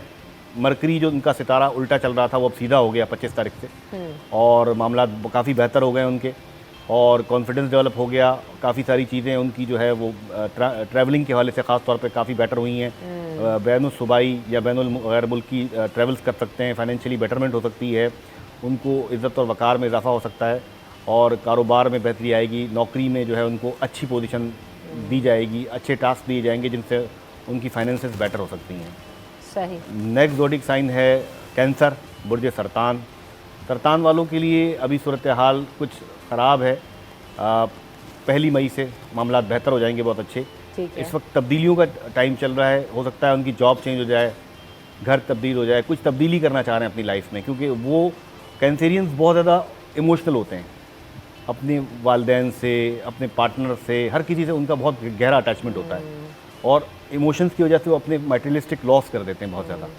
इस चीज़ से उनको बचना चाहिए, क्योंकि मटेरियलिस्टिक, बहुत ज़्यादा मटेरियलिस्टिक भी ना हो और बहुत ज़्यादा इमोशनल भी ना हो आदमी। सही। तो अभी उनके लिए थोड़ा सा चैलेंजिंग टाइम है उनके लिए। नेक्स्ट ज़ोडिक साइन है लियो, बुर्ज असद। रॉयल ज़ोडिक साइन कहा जाता है इससे, जो कि सब हमारा जो सोलर सिस्टम है उसका हेड ही सन है। तो सन एग्जॉल्टेड चल रहा है, यानी अपनी शर्फी पोजीशन में बहुत अच्छा चल रहा है। ये बहुत अच्छी उनकी पोजीशन है फाइनेंस के हवाले से, अथॉरिटी के हवाले से, लेकिन लोगों से चूँकि जब आग ज़्यादा हो जाए तो लोग दूर होना शुरू हो जाते हैं, हीट ज़्यादा हो जाती है ना, तो लोग दूर भागते हैं गर्मी से। तो सूरज जब मजबूत हो जाता है बहुत ज़्यादा, तो ऐसे इंसान से लोग डरते हैं, खौफ पैदा हो जाता है, मोहब्बतें दूर ख़त्म हो जाती हैं, नफ़रतें पैदा हो जाती हैं। तो अपने अंदर जो है थोड़े झुकाव, नरमी पैदा करें बुर्ज असद वाले, लोगों से अक्खड़ मिजाजी से ना मिलें और एटीट्यूड ना दिखाएं, और एक अपने अंदर हम्बलनेस पैदा करें। बाकी तमाम चीज़ें इनकी अच्छी चल रही हैं। सही। नेक्स्ट ज़ोडिक साइन है विर्गो, बुर्ज सुमला। सुमला का भी अभी जैसे कि आपको मैंने बताया जोधा की सूरत हाल ख़राब थी, वो अच्छी हो गई, तो बुर्ज सुमला जो है उसका भी मालिक अतारुद था, जो अब बेहतर पोजीशन में आ गया, तो इनके मामला भी काफ़ी बेहतर हो गए हैं। लेकिन माली मामला, चूँकि इनका जो सेकंड हाउस का लॉर्ड है वो है वीनस, वो कमज़ोर हुआ है, तो माली मामला में थोड़ी मुश्किलात पैदा होंगी इनकी। अलबत्ता सेल्फ़ कॉन्फिडेंस और बहुत सारी चीज़ें इनकी पॉजिटिव होंगी। सही। और बहुत सारे मामलात में इनको सपोर्ट मिलेगी। नए जो है वो ख्यालात और नई चीज़ें स्टार्ट करने की कोशिश करेंगे ये, जो आगे जाके पाया तकमील पे पहुंचेंगी। ठीक। अपनी सेहत का बहुत ख्याल रखें विर्गो वाले, सेहत उनकी ख़राब हो सकती है, ख़ास तौर पे स्टमक अपसेट, डायरिया वगैरह इस तरह की चीज़ें उनको हो सकती हैं। नेक्स्ट ज़ोडिक साइन है लिब्रा, यानी मीज़ान। मीज़ान वालों के लिए भी थोड़ा बुरा टाइम शुरू हुआ है, क्योंकि जो लॉर्ड है उसका वीनस यानी जहरा वो कमज़ोर हो गई है। तो उनकी जो एक बहुत ज़्यादा एबिलिटी होती है, चार्मिंग पर्सनैलिटी, और उनको लोगों को मतलब जजमेंट करना, लोग उनसे मशवरे लेते हैं, गाइडेंस लेते हैं, लिबरास के अंदर एक सलाहियत होती है लीड करने की, तो वो थोड़ी कमज़ोर हो गई है। वो खुद अपनी सेहत के वाले से काफ़ी परेशान है, सेहत किसी बीमारी का शिकार हो सकते हैं, या तो खुद हो सकते हैं या घर में कोई बीमार हो जाएगा जिसकी वजह से उनको पैसे खर्च करने पड़ेंगे। फाइनेंशियली उनको सपोर्ट मिलेगी, पैसा आएगा, कारोबार के वाले से बेटरमेंट नज़र आती है, अपने प्रोफेशनली उनको इज़्ज़त और वक़ार मिलेगा, लेकिन खुद को अनकंफर्टेबल फील करेंगे बुर्ज मीज़ान वाले। नेक्स्ट ज़ोडिक साइन है स्कॉर्पियो, बुर्ज अकरब। ये बड़ा ख़तरनाक ज़ोडिक साइन होता है, बड़े शार्प ज़हीन तरीन लोग होते हैं, ना इनसे आप दोस्ती कर सकते हैं ज़्यादा गहरी, ना दुश्मनी कर सकते हैं। हाँ, एक्टिव तो होते हैं, लेकिन उनकी अंदर बहुत ज़्यादा जो है ना कनिंगनेस भी होती है और बहुत गहरी नज़र होती है। आप उनको बेवकूफ़ नहीं बना सकते, कुछ भी कर लें आप, कितने बड़े किसी भी फील्ड के माहिर हैं, और वो बिल्कुल न्यू कमर भी होगा ना, आपको आपके ऊपर नज़रें उसकी बहुत गहरी होंगी। तो इनका इस वक्त सितारों की पोजीशन बहुत अच्छी चल रही है, इनको फाइनेंशियल सपोर्ट मिलेगा, लेकिन इनके लोग दुश्मन बहुत बन जाते हैं इनकी अपनी हरकतों की वजह से। इनको अपनी हरकतों को थोड़ा चेंज करना चाहिए। अभी पोजीशन ऐसी चल रही है कि इनके मुखालफिन ग्रोहबंदी करके इनको नीचे गिरा सकते हैं। तो इनको थोड़ा अपने आप को कूल और काम रखना चाहिए, अपनी शार्पनेस, अपनी जो ईगो है, ईगो भी बहुत होती है इनके अंदर बहुत ज़्यादा, और रिवेंज। स्कॉर्पियो को हम लोग लेते हैं रिवेंज से, कि स्कॉर्पियंस की रिवेंज बड़ी ख़तरनाक होती है, कि वो बदला ज़रूर लेता है आपसे। कभी अभी किसी का दिल दुखा दिया, कोई कर दिया आपने, तो फिर आप उससे बच नहीं सकते, 10 साल 20 साल बाद भी वो आपसे बदला लेगा। तो ये एक आदत है स्कॉर्पियंस की। तो स्कॉर्पियोज़ को चाहिए कि अभी फ़िलहाल अपने आप को थोड़ा मोटिवेट करें। कुछ पोजीशन उनकी इमोशनली थोड़ी ख़राब चल रही है, फाइनेंशियली बेटर चल रही है, बाकी तमाम चीज़ें उनकी अच्छी हैं। Next zodiac sign is Sagittarius, बुर्ज कौस। बुर्ज कौस वालों के अंदर बड़ी तब्दीली आने वाली है। जो उनका सितारा है 1 मई को बुर्ज सौर के अंदर आ जाएगा जुपिटर। इल्म नजूम में जो सबसे अच्छा बेनिफिक प्लैनेट माना जाता है मुश्तरी माना जाता है, जो मुश्तरी यानी जुपिटर, सही, जिसे आम जबान में जो हमारी एस्ट्रोलॉजिकल लैंग्वेज है उसमें गुरु कहते हैं, गुरु, हाँ गुरु कहा जाता है। वो इस वक्त तब्दील होने वाला है। उसकी तब्दीली से दुनिया में भी बड़े पॉजिटिव असरात पड़ेंगे। अच्छा, पाकिस्तान में बिलखुसूस पाकिस्तान का जो ताले पैदाइश है वो है बुर्ज हमल, उससे वो चेंज करके बुर्ज सौर में चला जाएगा। ठीक, उससे जब गुरु किसी ज़ोडिक साइन में बैठता है, कोई बड़ी शख्सियत अगर आपके साथ आके बैठ जाए तो आपकी पर्सनैलिटी दब जाती है। अंडरस्टूड है, ऐसा ही है। जब वो वहाँ से उठेगा तो आप कंफर्ट फील करेंगे। यही चीज़ जुपिटर के अंदर रहता है। जुपिटर जब बुर्ज हमल के अंदर बैठा हुआ तो पाकिस्तान थोड़ा कुछ अरसे से आप देखें कि बड़ा वीक फील कर रहा है अपने आप को। बिल्कुल ऐसा ही है। तो पाकिस्तान के जो ओपोनेंट्स हैं वो तरक्की कर रहे हैं। पड़ोसी मुल्क देखें, कभी कोई ट्रेन बना दी, कभी कुछ बना दिया। तो ये जैसे ही मूव करेगा टॉरस के अंदर तो पाकिस्तान को रिलीफ मिलेगा, फाइनेंशियल बेटरमेंट आएगी चीज़ें, और जो बड़े इदारे हैं उनकी आपस में जो कश्मकश चल रही है उसमें कमी वाक़ हो गई। अभी हम देख भी रहे हैं कि ऐसा सिनेरियो हो भी रहा है, दौरे हो रहे हैं। बिल्कुल बिल्कुल दौरे हो रहे हैं, और ये चीज़ें आगे जाके इंशाल्लाह ताला हमारे मुल्क की बेहतरी के लिए ये एक कॉलर भी ले लेते हैं। अस्सलाम वालेकुम। वालेकुम अस्सलाम, कैसी हैं रमशा आप? सबसे पहले मैं तो मैं ये कहना चाहूँगा कि आपका शो बहुत अच्छा है, और हम लोग हमारी पूरी फैमिली जो है इसको डेली बेसिस पे जो है वो देखती है। मैं अपने भाई के बारे में सवाल करना चाहूंगा कि वो जो है ना बाहर जाना चाहता है। अभी भी पहले वो 2 महीने के विजिट वीजे पे लग के आया है, होके आया, मगर अभी तक उसकी ना कोई अच्छी सेटिंग नहीं बन पा रही, वहाँ पे उसको जॉब नहीं मिली, वो वापसी आ गया, तो अब वो दोबारा जाना चाह रहा है। तो मैं इस बारे में जानना चाह रहा था। अच्छा, आप हमारे साथ फोन पर ही रहे, आप उनके भाई के बारे में कुछ पूछने चाहते हैं? जी, आप डेट ऑफ बर्थ बताइएगा। भाई की डेट ऑफ बर्थ क्या है? तारीख, महीना, साल, वक्त पैदाइश, जगह पैदाइश। मैं उसकी जो है डेट ऑफ बर्थ जो है वो 6 अप्रैल 1994। 6 अप्रैल 1994। अच्छा, वक्त पैदाइश क्या है? ये तो नहीं पता, ये तो अम्मी अब्बू को पता होगा। अंदाजन मतलब सुबह में पैदा सुबह में, दोपहर में, शाम में, कोई नमाज का वक्त पता? नहीं मालूम नहीं है, मुझे नहीं मालूम। अच्छा, देखिए फिर मोहतरम, देखिए वक्त पैदाइश का बड़ा इंपॉर्टेंस होती है, लेकिन हम अंदाजन बता देते हैं आपको। इसकी एक्यूरेसी 50% होती है। जब वक्त पैदाइश नहीं होता एक्यूरेट तो आपको एक्यूरेट पता नहीं चलता, अंदाजन पता चलता है। ठीक है, आपका सवाल ये है कि बैरून मुल्क इनके लिए मजीद बेहतरी कब होगी? हाँ, बैरून मुल्क, और अगर आगे जाना चाहिए या नहीं जाना चाहिए, या फिर यही पाकिस्तान में उसको अपने लिए जो है वो जॉब वगैरह सर्च करनी चाहिए, क्योंकि वो अभी दोबारा कह रहा है कि मैं दोबारा एक चांस लेना चाहता हूँ। तो देखिए, जो भाई है ना आपका, उसका मेरी बात सुनिएगा। एक तो भाई आपका जो है, जो जायचा उनका बता रहा है कि काफ़ी जो है ना एग्रेसिव गुस्से के मिजाज वाला आदमी, जज्बाती आदमी है, और उसके जो घरेलू मामलात हैं, फैमिली के साथ टर्म्स भी अच्छे नहीं हैं। ठीक है। तो मतलब वो कहीं भी नई जगह जाता है तो लोगों के साथ इजीली एडजस्ट नहीं हो पाता। तो उसको जो है ना बेहतर ये है कि वो अपने मुल्क में ही काम करे और ज़्यादा ऐसा काम करे जिसमें उससे लोगों से इंटरेक्शन कम हो, उसका मतलब फोकस्ड काम हो उसका। ज़हीन बच्चा है, बहुत ज़्यादा जहानत है, लेकिन मतलब जिसे कहते हैं ना इंट्रोवर्ट टाइप का माइंड सेट होना चाहिए इसका। ज़्यादा लोगों से मिलना है उनको, जना नहीं होना चाहिए। हाँ, तो कम ये इंटरेक्शन हो लोगों हाँ, से। ऐसा काम करें जिसमें वो खुद इंडिविजुअल काम कर रहे हो, जैसे फ्रीलांसिंग होती है, कोई ऐसा शोबा होता है जिसमें लोगों से अलग थलग बैठ के बंदा रिसर्च का काम करता है, तो वो बेहतर होगा। क्योंकि घरेलू लोगों से, घर वालों से और इर्द गिर्द के लोगों से उनके ताल्लुकात अच्छे नज़र नहीं आते। सही। और अपने मुल्क में ही रहें तो ज़्यादा बेहतर है। बाहर जाके किसी मुसीबत का शिकार हो गए, खुदा ना खास्ता जेल कस्टडी हो गई, कुछ इस तरह की चीज़ भी हो ऐसा सकती कुछ है। आ भी रहा है। जी, ऐसा कुछ आ भी रहा है, ये एहतियात करें। लेकिन ये 50% प्रेडिक्शन है क्योंकि इनका टाइम ऑफ बर्थ एक्यूरेट नहीं है। हाँ, लेकिन ये जितने भी कॉलर सवाल किया करें ना, तो पहले अपने पास ये जो बहुत ही बेसिक सी हाँ, चीज़ें, तारीख पैदाइश, हाँ, वक्त ताकि पैदाइश, आपको जगह accurate पैदाइश, ये information- एक्यूरेट होना ज़रूरी है। ये चीज़ें होंगी तो आपको एक्यूरेट इन्फॉर्मेशन मिल सकेगी। हम पहुँचे थे कहाँ तक? हम पहुंचे थे बुर्ज कॉस तक। कॉस, सेजिटेरियस। जी, सेजिटेरियस उसके बाद तक। उसके बाद बुर्ज जद्दी यानी कैप्रिकॉर्न। कैप्रिकॉर्न के लिए इस वक्त अच्छा टाइम चल रहा है। उनका लॉर्ड सैटर्न जो है अपने घर में चल रहा है। माली मामलात, चीज़ें काफ़ी बेटर होंगी इनकी बुर्ज जद्दी वालों की। लेकिन उनके साथ जो मसला ये है कि घरेलू मामलात में उनके साथ मसले मसाइल चल सकते हैं। वाइफ शादीशुदा है तो बीवी के साथ ताल्लुकात में कशीदगी। चलो भाई, घर जाते ही मसले हाँ, मसाइल। मसले मेरे मसाइल मियाँ का वजह स्टार ये क्या कि अपने ये बहुत वजह देखें, अब बड़ी अजीब सी बात है कि जो कैप्रिकॉर्नियंस होते हैं वो बहुत प्रैक्टिकल होते हैं, हाँ, हकीकत पसंदाना सोच रखते हैं। और जो इनकी वाइफ होती है वो जस्ट ऑपोजिट होती है, यानी वो इमोशनल, ख्यालों में रहने वाली ऐसी चीज़ें, सही। प्रैक्टिकल चीज़ें जो होती हैं ना वो बहुत ख़तरनाक होती हैं। कि हकीकत जो होती है ना, जो चल रहा है सामने आपके, ब्रेड एंड बटर मसला, हाँ, बिल्कुल वो ऐसे ही। अगर आप इमोशंस में बह जाएंगे तो आपका जो है ना फाइनेंस का बेड़ा गर्क हो जाएगा। तो ये चीज़ें इनकी थोड़ी सी क्लैशेस चल रहे हैं अपनी वाइफ के साथ, जो कि बेटर हो जाएंगे इंशाल्लाह ताला। और अगर शादीशुदा नहीं है तो वालदा के साथ थोड़ी कशीदगी। वालदा जो है इनकी बहुत इमोशनल होती हैं, जज्बाती होती हैं, जबकि ये प्रैक्टिकल होते हैं। कैप्रिकॉर्नियंस जो हैं बहुत ज़्यादा प्रैक्टिकल होते हैं, इतने ज़्यादा कि अपने करियर, उनकी ज़िंदगी का मकसद उनका करियर होता है। खुशियाँ, फैमिली, इमोशन सब छोड़ के वो सिर्फ एक टारगेट ओरिएंटेड पर्सन होते हैं। तो उनको कैप्रिकॉर्नियंस को अभी अपने फाइनेंस को इम्प्रूव करना चाहिए, जो कि कर रहे हैं। वो अपनी इमोशनल लाइफ को बेटर करें और उनको चाहिए कि ज़्यादातर जुम्मे के दिन मीठी चीज़ों का सदका करें। छोटी बच्चियों को, छोटे बच्चों को सफ़ेद रंग की कोई मीठा वो डोनेट करें।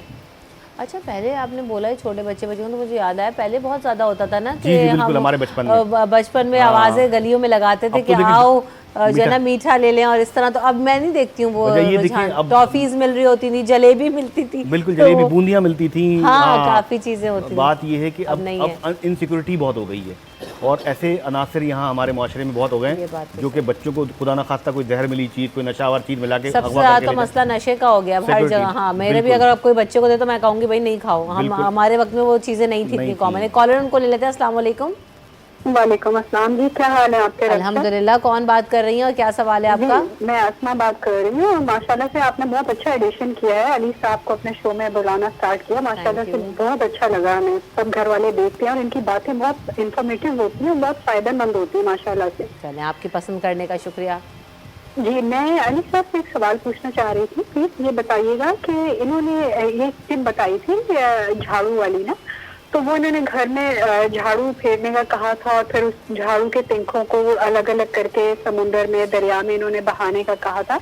मैंने उनसे ये मालूम किया है, एक तो प्लीज काइंडली ये बताएं कि वो जो झाड़ू है वो वॉशरूम वगैरह के लिए उसकी उस दिन सफाई करनी होगी, और दूसरा जो कचरा होगा उसको भी ले जाके समुद्र में फेंकना है, सिर्फ झाड़ू को जाके फेंकना, और इसका कोई टाइम ड्यूरेशन होता है कि इतने बजे तक कर दें उस झाड़ू को दरिया? दोबारा बता देते हैं आपको। वैसे तो खैर मुझे भी याद है, लेकिन अली साहब की ज़बानी सुनेंगे तो ज़्यादा बेहतर। वो झाड़ू वाला आपने जो बताया था, शादी तो के पूछ रहे लिए। कि क्या इस्तेमाल शुदा झाड़ू हो, कौन सी हो, इस्तेमाल कचरा शुदा भी फेंकना है? मुझे हाँ, तो नहीं, याद है, नहीं। लेकिन उनका देखिए, सवाल झाड़ू ये देखें, इसमें बड़ा ये स्पेसिफिक रेमेडी है और बहुत ही इफेक्टिव थी।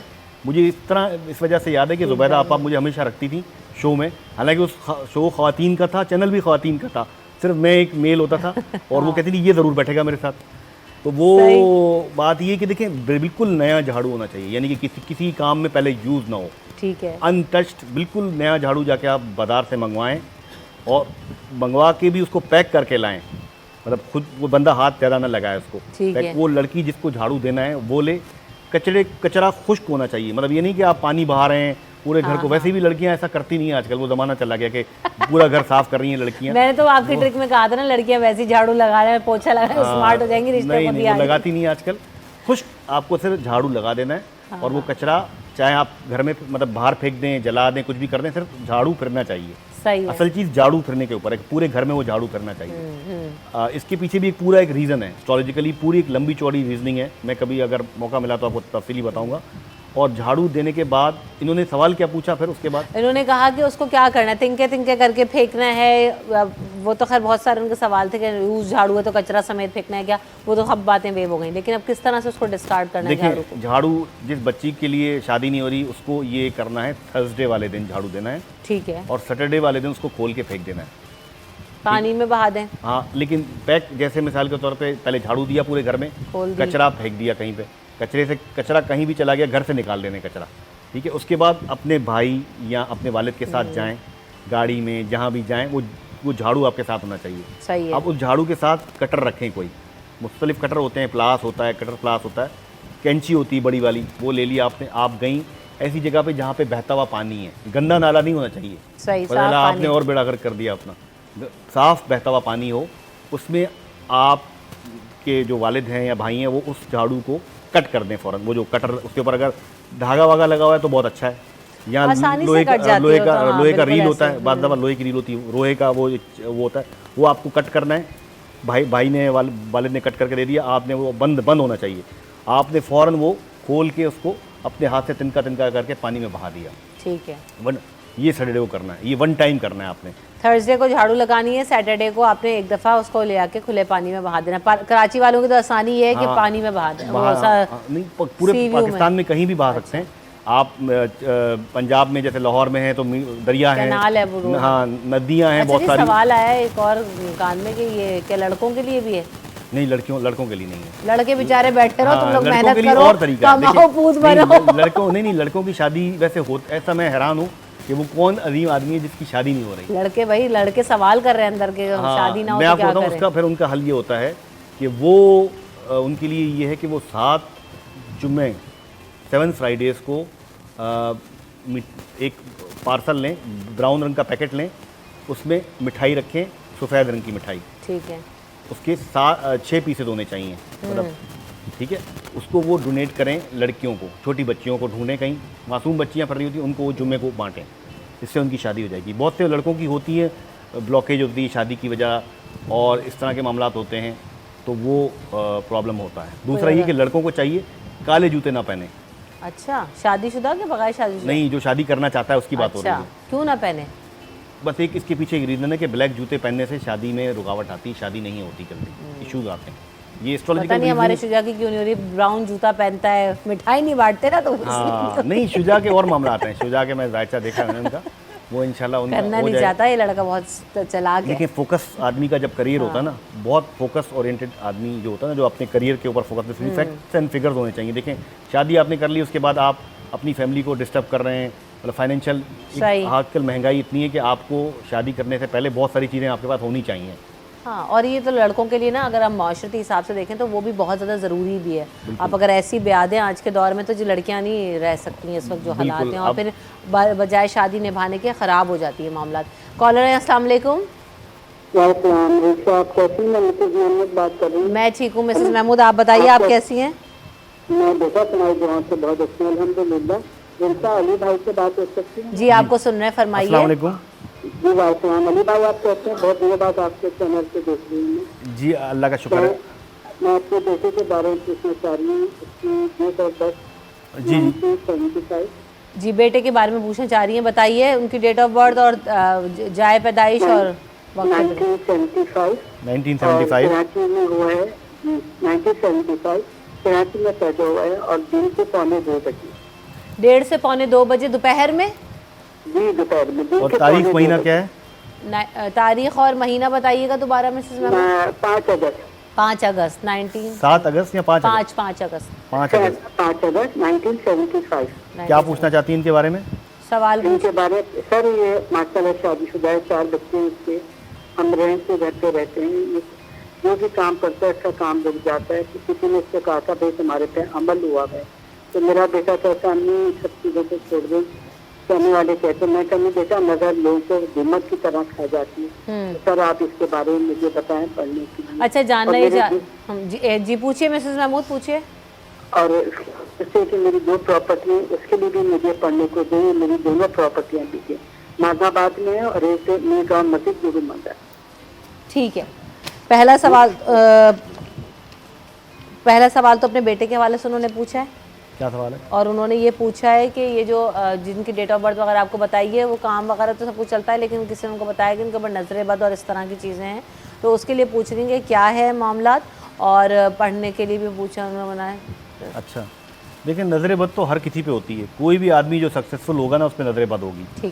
ठीक है, ये कॉमन सी आपको मैं बता दूं हल इसका कि पानी सादा लें, सादा पानी गिलास में, कांच के गिलास में, उसे अपने आप अगर मिसाल के तौर पे जिस भी रिलीजन से मुसलमान होने के नाते सूरह नास और सूरह फल्क का विरद करें और सर के ऊपर से 7 दफ़ा उसे फेरें पानी को। आप जब पानी फेरेंगे अपने सर के ऊपर से, आप खुद नहीं करेंगे, बंदा जो है खुद नहीं करेगा, दूसरा करेगा। तो अगर वो करेगा तो देखेंगे पानी का वजन बढ़ना शुरू हो जाएगा। जब आप पहला जैसे फेरेंगे 1 दफ़ा, 2 दफ़ा, 3 दफ़ा, आपको लगेगा पानी का वेट बढ़ रहा है। तो 1 दफ़ा आपने कर दिया, इस तरह 1-2 दिन छोड़ के इस तरह करना है। जब पानी का वजन आपको नॉर्मल लगे फेरने के बाद, मतलब आप जब फेरेंगे ना तो आपको लगेगा पानी भारी हो गया जैसे, तो ये आपको पानी किसी गमले में, पौधे में डाल देना है। हो सकता है कि आपने जिस पौधे या गमले में ये पानी डाला है सर के ऊपर से 7 दफ़ा घुमाने के बाद वो सूख जाए या जल जाए, तो इससे घबराने की बात नहीं। इसका मतलब उस पर नज़र शदीद थी और उसका असर उस पौधे पे आ गया। ठीक है, वेरी क्विकली ये भी बता देगा, वक्त कलील रह गया। उन्होंने कहा कि उनकी प्रॉपर्टी भी 2 चाह रही हैं, बिक नहीं रही हैं काफ़ी ज़माने से, वो बिकवाना चाहती हैं, उसके लिए कुछ पढ़ सकती हैं क्या? देखिए उसके लिए एक लंबा चौड़ा कैलकुलेशन होगी, उसके लिए फिर वो रब्ता कर लें मुझसे, क्योंकि वो ऐसे पता नहीं चलेगा, पर्सनल रब्ता करके मालूम कर लें। ठीक है, सही है, बहुत बहुत शुक्रिया अली साहब, आपने वक्त दिया, आपकी आमद का बहुत शुक्रिया। यहाँ पर वक्फे की तरफ बढ़ेंगे, वक्फे के बाद हाजिर होंगे अपने अगले सेगमेंट में।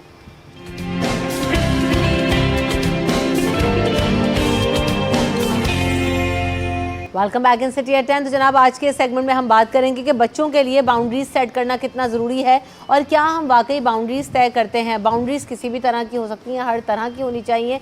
कब आप हम ये कहते हैं ना कि बच्चे को आपने किस चीज़ को कब इंट्रोड्यूस कराना है, कौन सी बात आपने बच्चे के दिमाग में कब जहन नशीन करनी है, कब उसको टोकना है, कब उसको बताना है, कब उसे परमिशन है कि वो किस तरह के काम परफॉर्म कर सकता है, किस तरह के टास्क परफॉर्म कर सकता है, किन लोगों से मिल सकता है, किसी के घर आने जाने की इजाज़त और बहुत सारी चीज़ें। तो क्या हम ये जो बाउंड्रीज़ हैं उन्हें सेट कर रहे हैं और इनको तय करना, इनको सेट करना क्यों ज़रूरी है बच्चों के लिए, आज हम उस पर बात करेंगे। हमारे साथ हमारे मेहमान मौजूद हैं, आरिफ अजीमी साहब मौजूद हैं, आप पेरेंटिंग कोच हैं, welcome to the show Arif sahab. साथ साथ हमारे साथ सितारा खान भी मौजूद हैं, आप भी मोटिवेशनल स्पीकर हैं, welcome to the show Sitara. Thank you. सबसे पहले बुनियादी सवाल ये कि जैसे अभी इतने चैलेंजेस बढ़ते जा रहे हैं, और क्या किन किन चीज़ों को हमें ज़रूरी है कि जहाँ बच्चे को जिस एज से हमें उसको बाउंड्रीज़ बताना ज़रूरी है कि ये तुम कर सकते हो, ये नहीं कर सकते, ये बॉर्डर लाइन है, starting from the beginner age, हम 3-4 साल के बच्चों को अगर देखें। इस लाइन पर आने से पहले मैं 2 बातें और करना चाहूँगा। जब हम ये कहते हैं ना कि किस एज में क्या बात उसे इन्फॉर्म करनी चाहिए कि उसको लेके चलना है, ये हर दौर के हिसाब से तब्दील होता है। अगर आज से ये बात मैं और आप 25 साल पहले करते तो कुछ और सूरत हाल होती, और जब 25 साल बाद करेंगे AI के आने के बाद सूरत हाल कितनी मुख्तलिफ होगी। तो ये जो एज की लिमिट है ना, इसको हम इस तरह से नहीं सेट कर सकते। इसका जो बेस्ट सोल्यूशन है वो ये कि पेरेंट्स हमेशा अपग्रेड होते रहें टेक्नोलॉजी के साथ। सही बात। ठीक है, जब वो अपग्रेड होते रहेंगे तो वो उसके प्रॉन और कॉन से, एडवांटेज डिसएडवांटेज से वाकिफ़ रहेंगे। आज से 50 साल पीछे चले जाएं, जो बातें 17-18 साल की बलूगत की एज में जाके समझ आती थी, वो आज 12 या शायद 10 या 8 साल का बच्चा समझ लेता है। टेक्नोलॉजी ने सब कुछ उसकी हथेली के ऊपर ला के रख दिया ना, तो वो सब कुछ अब उतनी ही पहले बताना पड़ेगा। और वो आगे से एक बात बोलेगा, बाबा आपको क्या पता आजकल क्या चल रहा है। ठीक है ना, जैसे ड्रेसिंग सेंस है ऐसे ही सारा टेक्नोलॉजी का सेंस है। तो ये एज लिमिट तो आज के हिसाब से तो बहुत बहुत अर्ली एज में आ चुकी है कि बैड टच क्या है, गुड टच क्या है, सोशल मीडिया के एडवांटेजेस क्या हैं, डिजिटल मीडिया को कैसे यूज़ करना है, वेब एप्लीकेशंस में कहाँ इनरोल होना है, कहाँ नहीं होना है। बहुत सारी बातें तो अभी पेरेंट्स को भी नहीं पता होती, तो बच्चे को पता है। सही कह रहे हैं। चेक एंड बैलेंस का भी इसमें फिर एक बहुत बड़ा रोल है ना, कि आप बाउंड्रीज भी तभी सेट करोगे जब आपको पता होगा बच्चा कर क्या रहा है। yes, बिल्कुल। तो सबसे बड़ा पेरेंटिंग का रोल तो यहीं आ जाता है सितारा, कि हम क्या जानते हैं कि मेरा बच्चा कहाँ जा रहा है, क्या कर रहा है, किस तरह के लोगों में मिल रहा है, उसके स्कूल में फ्रेंड्स कौन है। बिल्कुल तो सही इस कह हवाले रही से हैं भी मेरे ख्याल से मुझे तो लगता है कि बच्चों को ट्रेन करने की ज़रूरत है कि आप किस तरह के फ्रेंड्स बना सकते हो, किस तरह के लोगों से रब्ता रख सकते हो, किनके घर जा सकते हो, नहीं जा सकते। बाउंड्रीज़ का लफ्ज़ जो है ना वो एक बहुत ही टिपिकल या एक बहुत ही हार्श वर्ड हमें लगता है, हाँ, लेकिन अगर आप इसको बिल्कुल क्लोजली देखें, even parenting is a job, no matter how what do you say कि नहीं take it easy, नहीं, it's a hard work. Bringing life into this world is a job and it's really time taking and it's really critical that you understand it. So setting boundaries is good for your own child. Why? Because आजकल की जो digital age है जिसमें हर चीज़ इतना rapidly बढ़ रही है, like mister Arif said कि हर चीज़ बच्चे के हाथ में टाइम से पहले है, so you need to set the boundaries from the very beginning. मतलब एक टॉडलर इन्फेंट के लिए क्या बाउंड्रीज होनी चाहिए वो भी डिफाइन करना ज़रूरी है, फिर एक प्री स्कूलर, एक स्कूल गोइंग एज, और फिर प्री टीन्स एंड टीन्स के लिए वो बाउंड्रीज कम्प्लीटली डिफरेंट है। लेकिन आजकल के टाइम में because of digitalisation and AI हो सकता है जो बाउंड्रीज आपने एक टीनेजर के लिए या प्री टीन के लिए सेट करनी हो सकता है आपको स्कूल गोइंग एज बच्चे के लिए भी वही सेट करनी पड़ जाए, because of the rapidly growing world. That is very crucial for a parent to know, like he set के advance with the time and the requirement of the time. किन चीज़ों पर अभी एज अ पेरेंट फोकस करने की ज़रूरत है, जहाँ पर हम देख रहे हैं कि हमने बात तो की ना, डिजिटल वर्ल्ड है, हर चीज़ सामने मौजूद है, तो आप क्या समझते हैं कि इस रोल को कम कैसे किया जा सकता है और पेरेंट्स का इसमें किस हद तक जो है ना वो अगेन इन्वॉल्वमेंट ज़रूरी है? जिस तरह से मुझे चीज़ें नज़र आती हैं वो ये है कि जैसे मैंने कहा ना कि टेक्नोलॉजी की वजह से एज का ब्रैकेट चेंज हो रहा है, इसी तरह से जो तबकाती तकसीम है, जो स्टेटस के हमारे यहाँ ब्रैकेट्स बने हुए ना, तो वहाँ भी अच्छाई और बुराई चीज़ों को देखने के लिए रूल्स जो है ना वो यूनिफॉर्म नहीं है। एक अच्छे बहुत ही हाई क्वालिटी या कहने लगे अपने महंगे तरीन स्कूल के अंदर बच्चे की गलत बात पर भी उससे सरजनिश नहीं की जा सकती। उससे बड़े प्यार से गलती है तो समझाना तो फ़र्ज़ है ना। टीचर नहीं बताएगा, पेरेंट्स नहीं बताएंगे, बता दिया ज़रा सी ऊँची आवाज़ में तो क्या होगा। यही बात किसी और जगह कुछ होगी जहाँ पर हमारी रिलीजियस एजुकेशनल इंस्टीट्यूट है, वहाँ कुछ और हो रही होगी, वहाँ तो जिस तरह की चीज़ें चल रही होती हैं बहुत स्ट्रिक्ट किस्म की। तो डिसिप्लिन कैसे आएगा, हम देख रहे हैं हमारे अब आए दिन सोशल मीडिया पे वीडियोस वायरल हो गई होती हैं, यूनिवर्सिटीज़ की, इसकी उसकी, जिस किस्म की चीज़ें चल रही होती हैं। डिसिप्लिन नहीं आ सकता, पेरेंट्स की रोल प्ले करेंगे, उन्हें ही इस बात के लिए ख़ुद को तैयार करना होगा, यहाँ तक कि उन्हें जाके टीचर्स के साथ बात करनी होगी। मुझे 2-3 दफ़ा पनिशमेंट को ना एक बहुत गलत चीज़ समझ लिया है कि डांटना बच्चे को बहुत गलत है। Gentle parenting is a thing, yes, but you need to incorporate some, not I wouldn't say harsh, but some firmness. आपके अंदर एक फर्मनेस होना एज अ पेरेंट बहुत इंपॉर्टेंट है। स्पेसिफिकली आज अगर हम साइंटिफिकली भी देखें तो हमारे बच्चों के brains because of screen times and everything, उनके न्यूरॉन्स वगैरह वो रैपिडली फायर हो रहे हैं compare to even 10 years back, because of the colours and the screen. वो एक बिल्कुल डिफरेंट साइंस है। लम्हे में तो स्क्रीन चेंज हो रही है, कलर चेंज हो रहा है, विजुअल चेंज हो रहा है। तो उसी वजह से जेंटल पेरेंटिंग जहाँ yes it's very important, but being very firm in your rules and regulations and your boundaries is also very important. तो डांट को इतना गलत और बुरा ना समझा जाए। जैसे आजकल स्कूल्स में एक बहुत ही बुरी चीज़ समझी जाती है डांट, कि मतलब बच्चा टीचर, हमारी हिम्मत नहीं होती थी कि हम अपने टीचर को आँख से आँख मिला के भी देख सकें, but now the student is like how dare you, आपने मुझे डांटा कैसे, I tell this to my mom, I tell this to my dad, so that's very wrong. सही कह रही हैं, बिल्कुल ऐसा ही है। तो हमने यहाँ पर भी जो है ना बाउंड्रीज को ख़राब ही कर दिया ना, देखें, वरना पहले तो सेट थी कि आप यहाँ और इस पर तो पेरेंट्स एक्शन ले लिया करते थे। अगर टीचर ने कह दिया, इट्स अबाउट रिस्पेक्ट, आपने ऑटोमेटिकली रिस्पेक्ट की इक्वेशन से हटा दी बेसिकली। फिर इसको अगर आप बिल्कुल घर के पैमाने पे लें ना, तो बच्चा बदतमीज़ी कर रहा है, उसे रोकने टोकने के बजाय अगर कोई टोकेगा तो अगर दादा दादी नाना नानी ने टोक दिया तो हस्बैंड से कंप्लेन होगी कि देखें बच्चे को डांटते रहते हैं, उसका कॉन्फिडेंस किधर जाएगा, देखें तो सही, वो तो सहम गया था, ये हो गया था, वो हो गया। गलत चीज़ पे रोकना नहीं अगर हुआ तो फिर सही चीज़ कभी नहीं इख्तियार की जा सकेगी। हाँ सही बात है, बिल्कुल यानी सही है। करना कैसे है ये आज के हिसाब से देखना पड़ेगा, आज से 50 साल पीछे के हिसाब से नहीं चलेगा। वालिदैन का एक अच्छा रवैया बच्चों के साथ, जिसके लिए हम कहते हैं ना कि वो दोस्त होना चाहिए, थोड़ा सा मुझे स्पेस देता हूँ मैं इसमें। दोस्त बिल्कुल अलग दोस्त होता है ना, वालिदैन का दोस्त होना भी बड़ा मुख्तलिफ होता है। उनका ट्रस्ट लेवल बच्चों के साथ ऐसा हो कि बेटा अगर कुछ गलत हो गया या कर दिया, मैं हूँ आपके साथ खड़ा हूँ।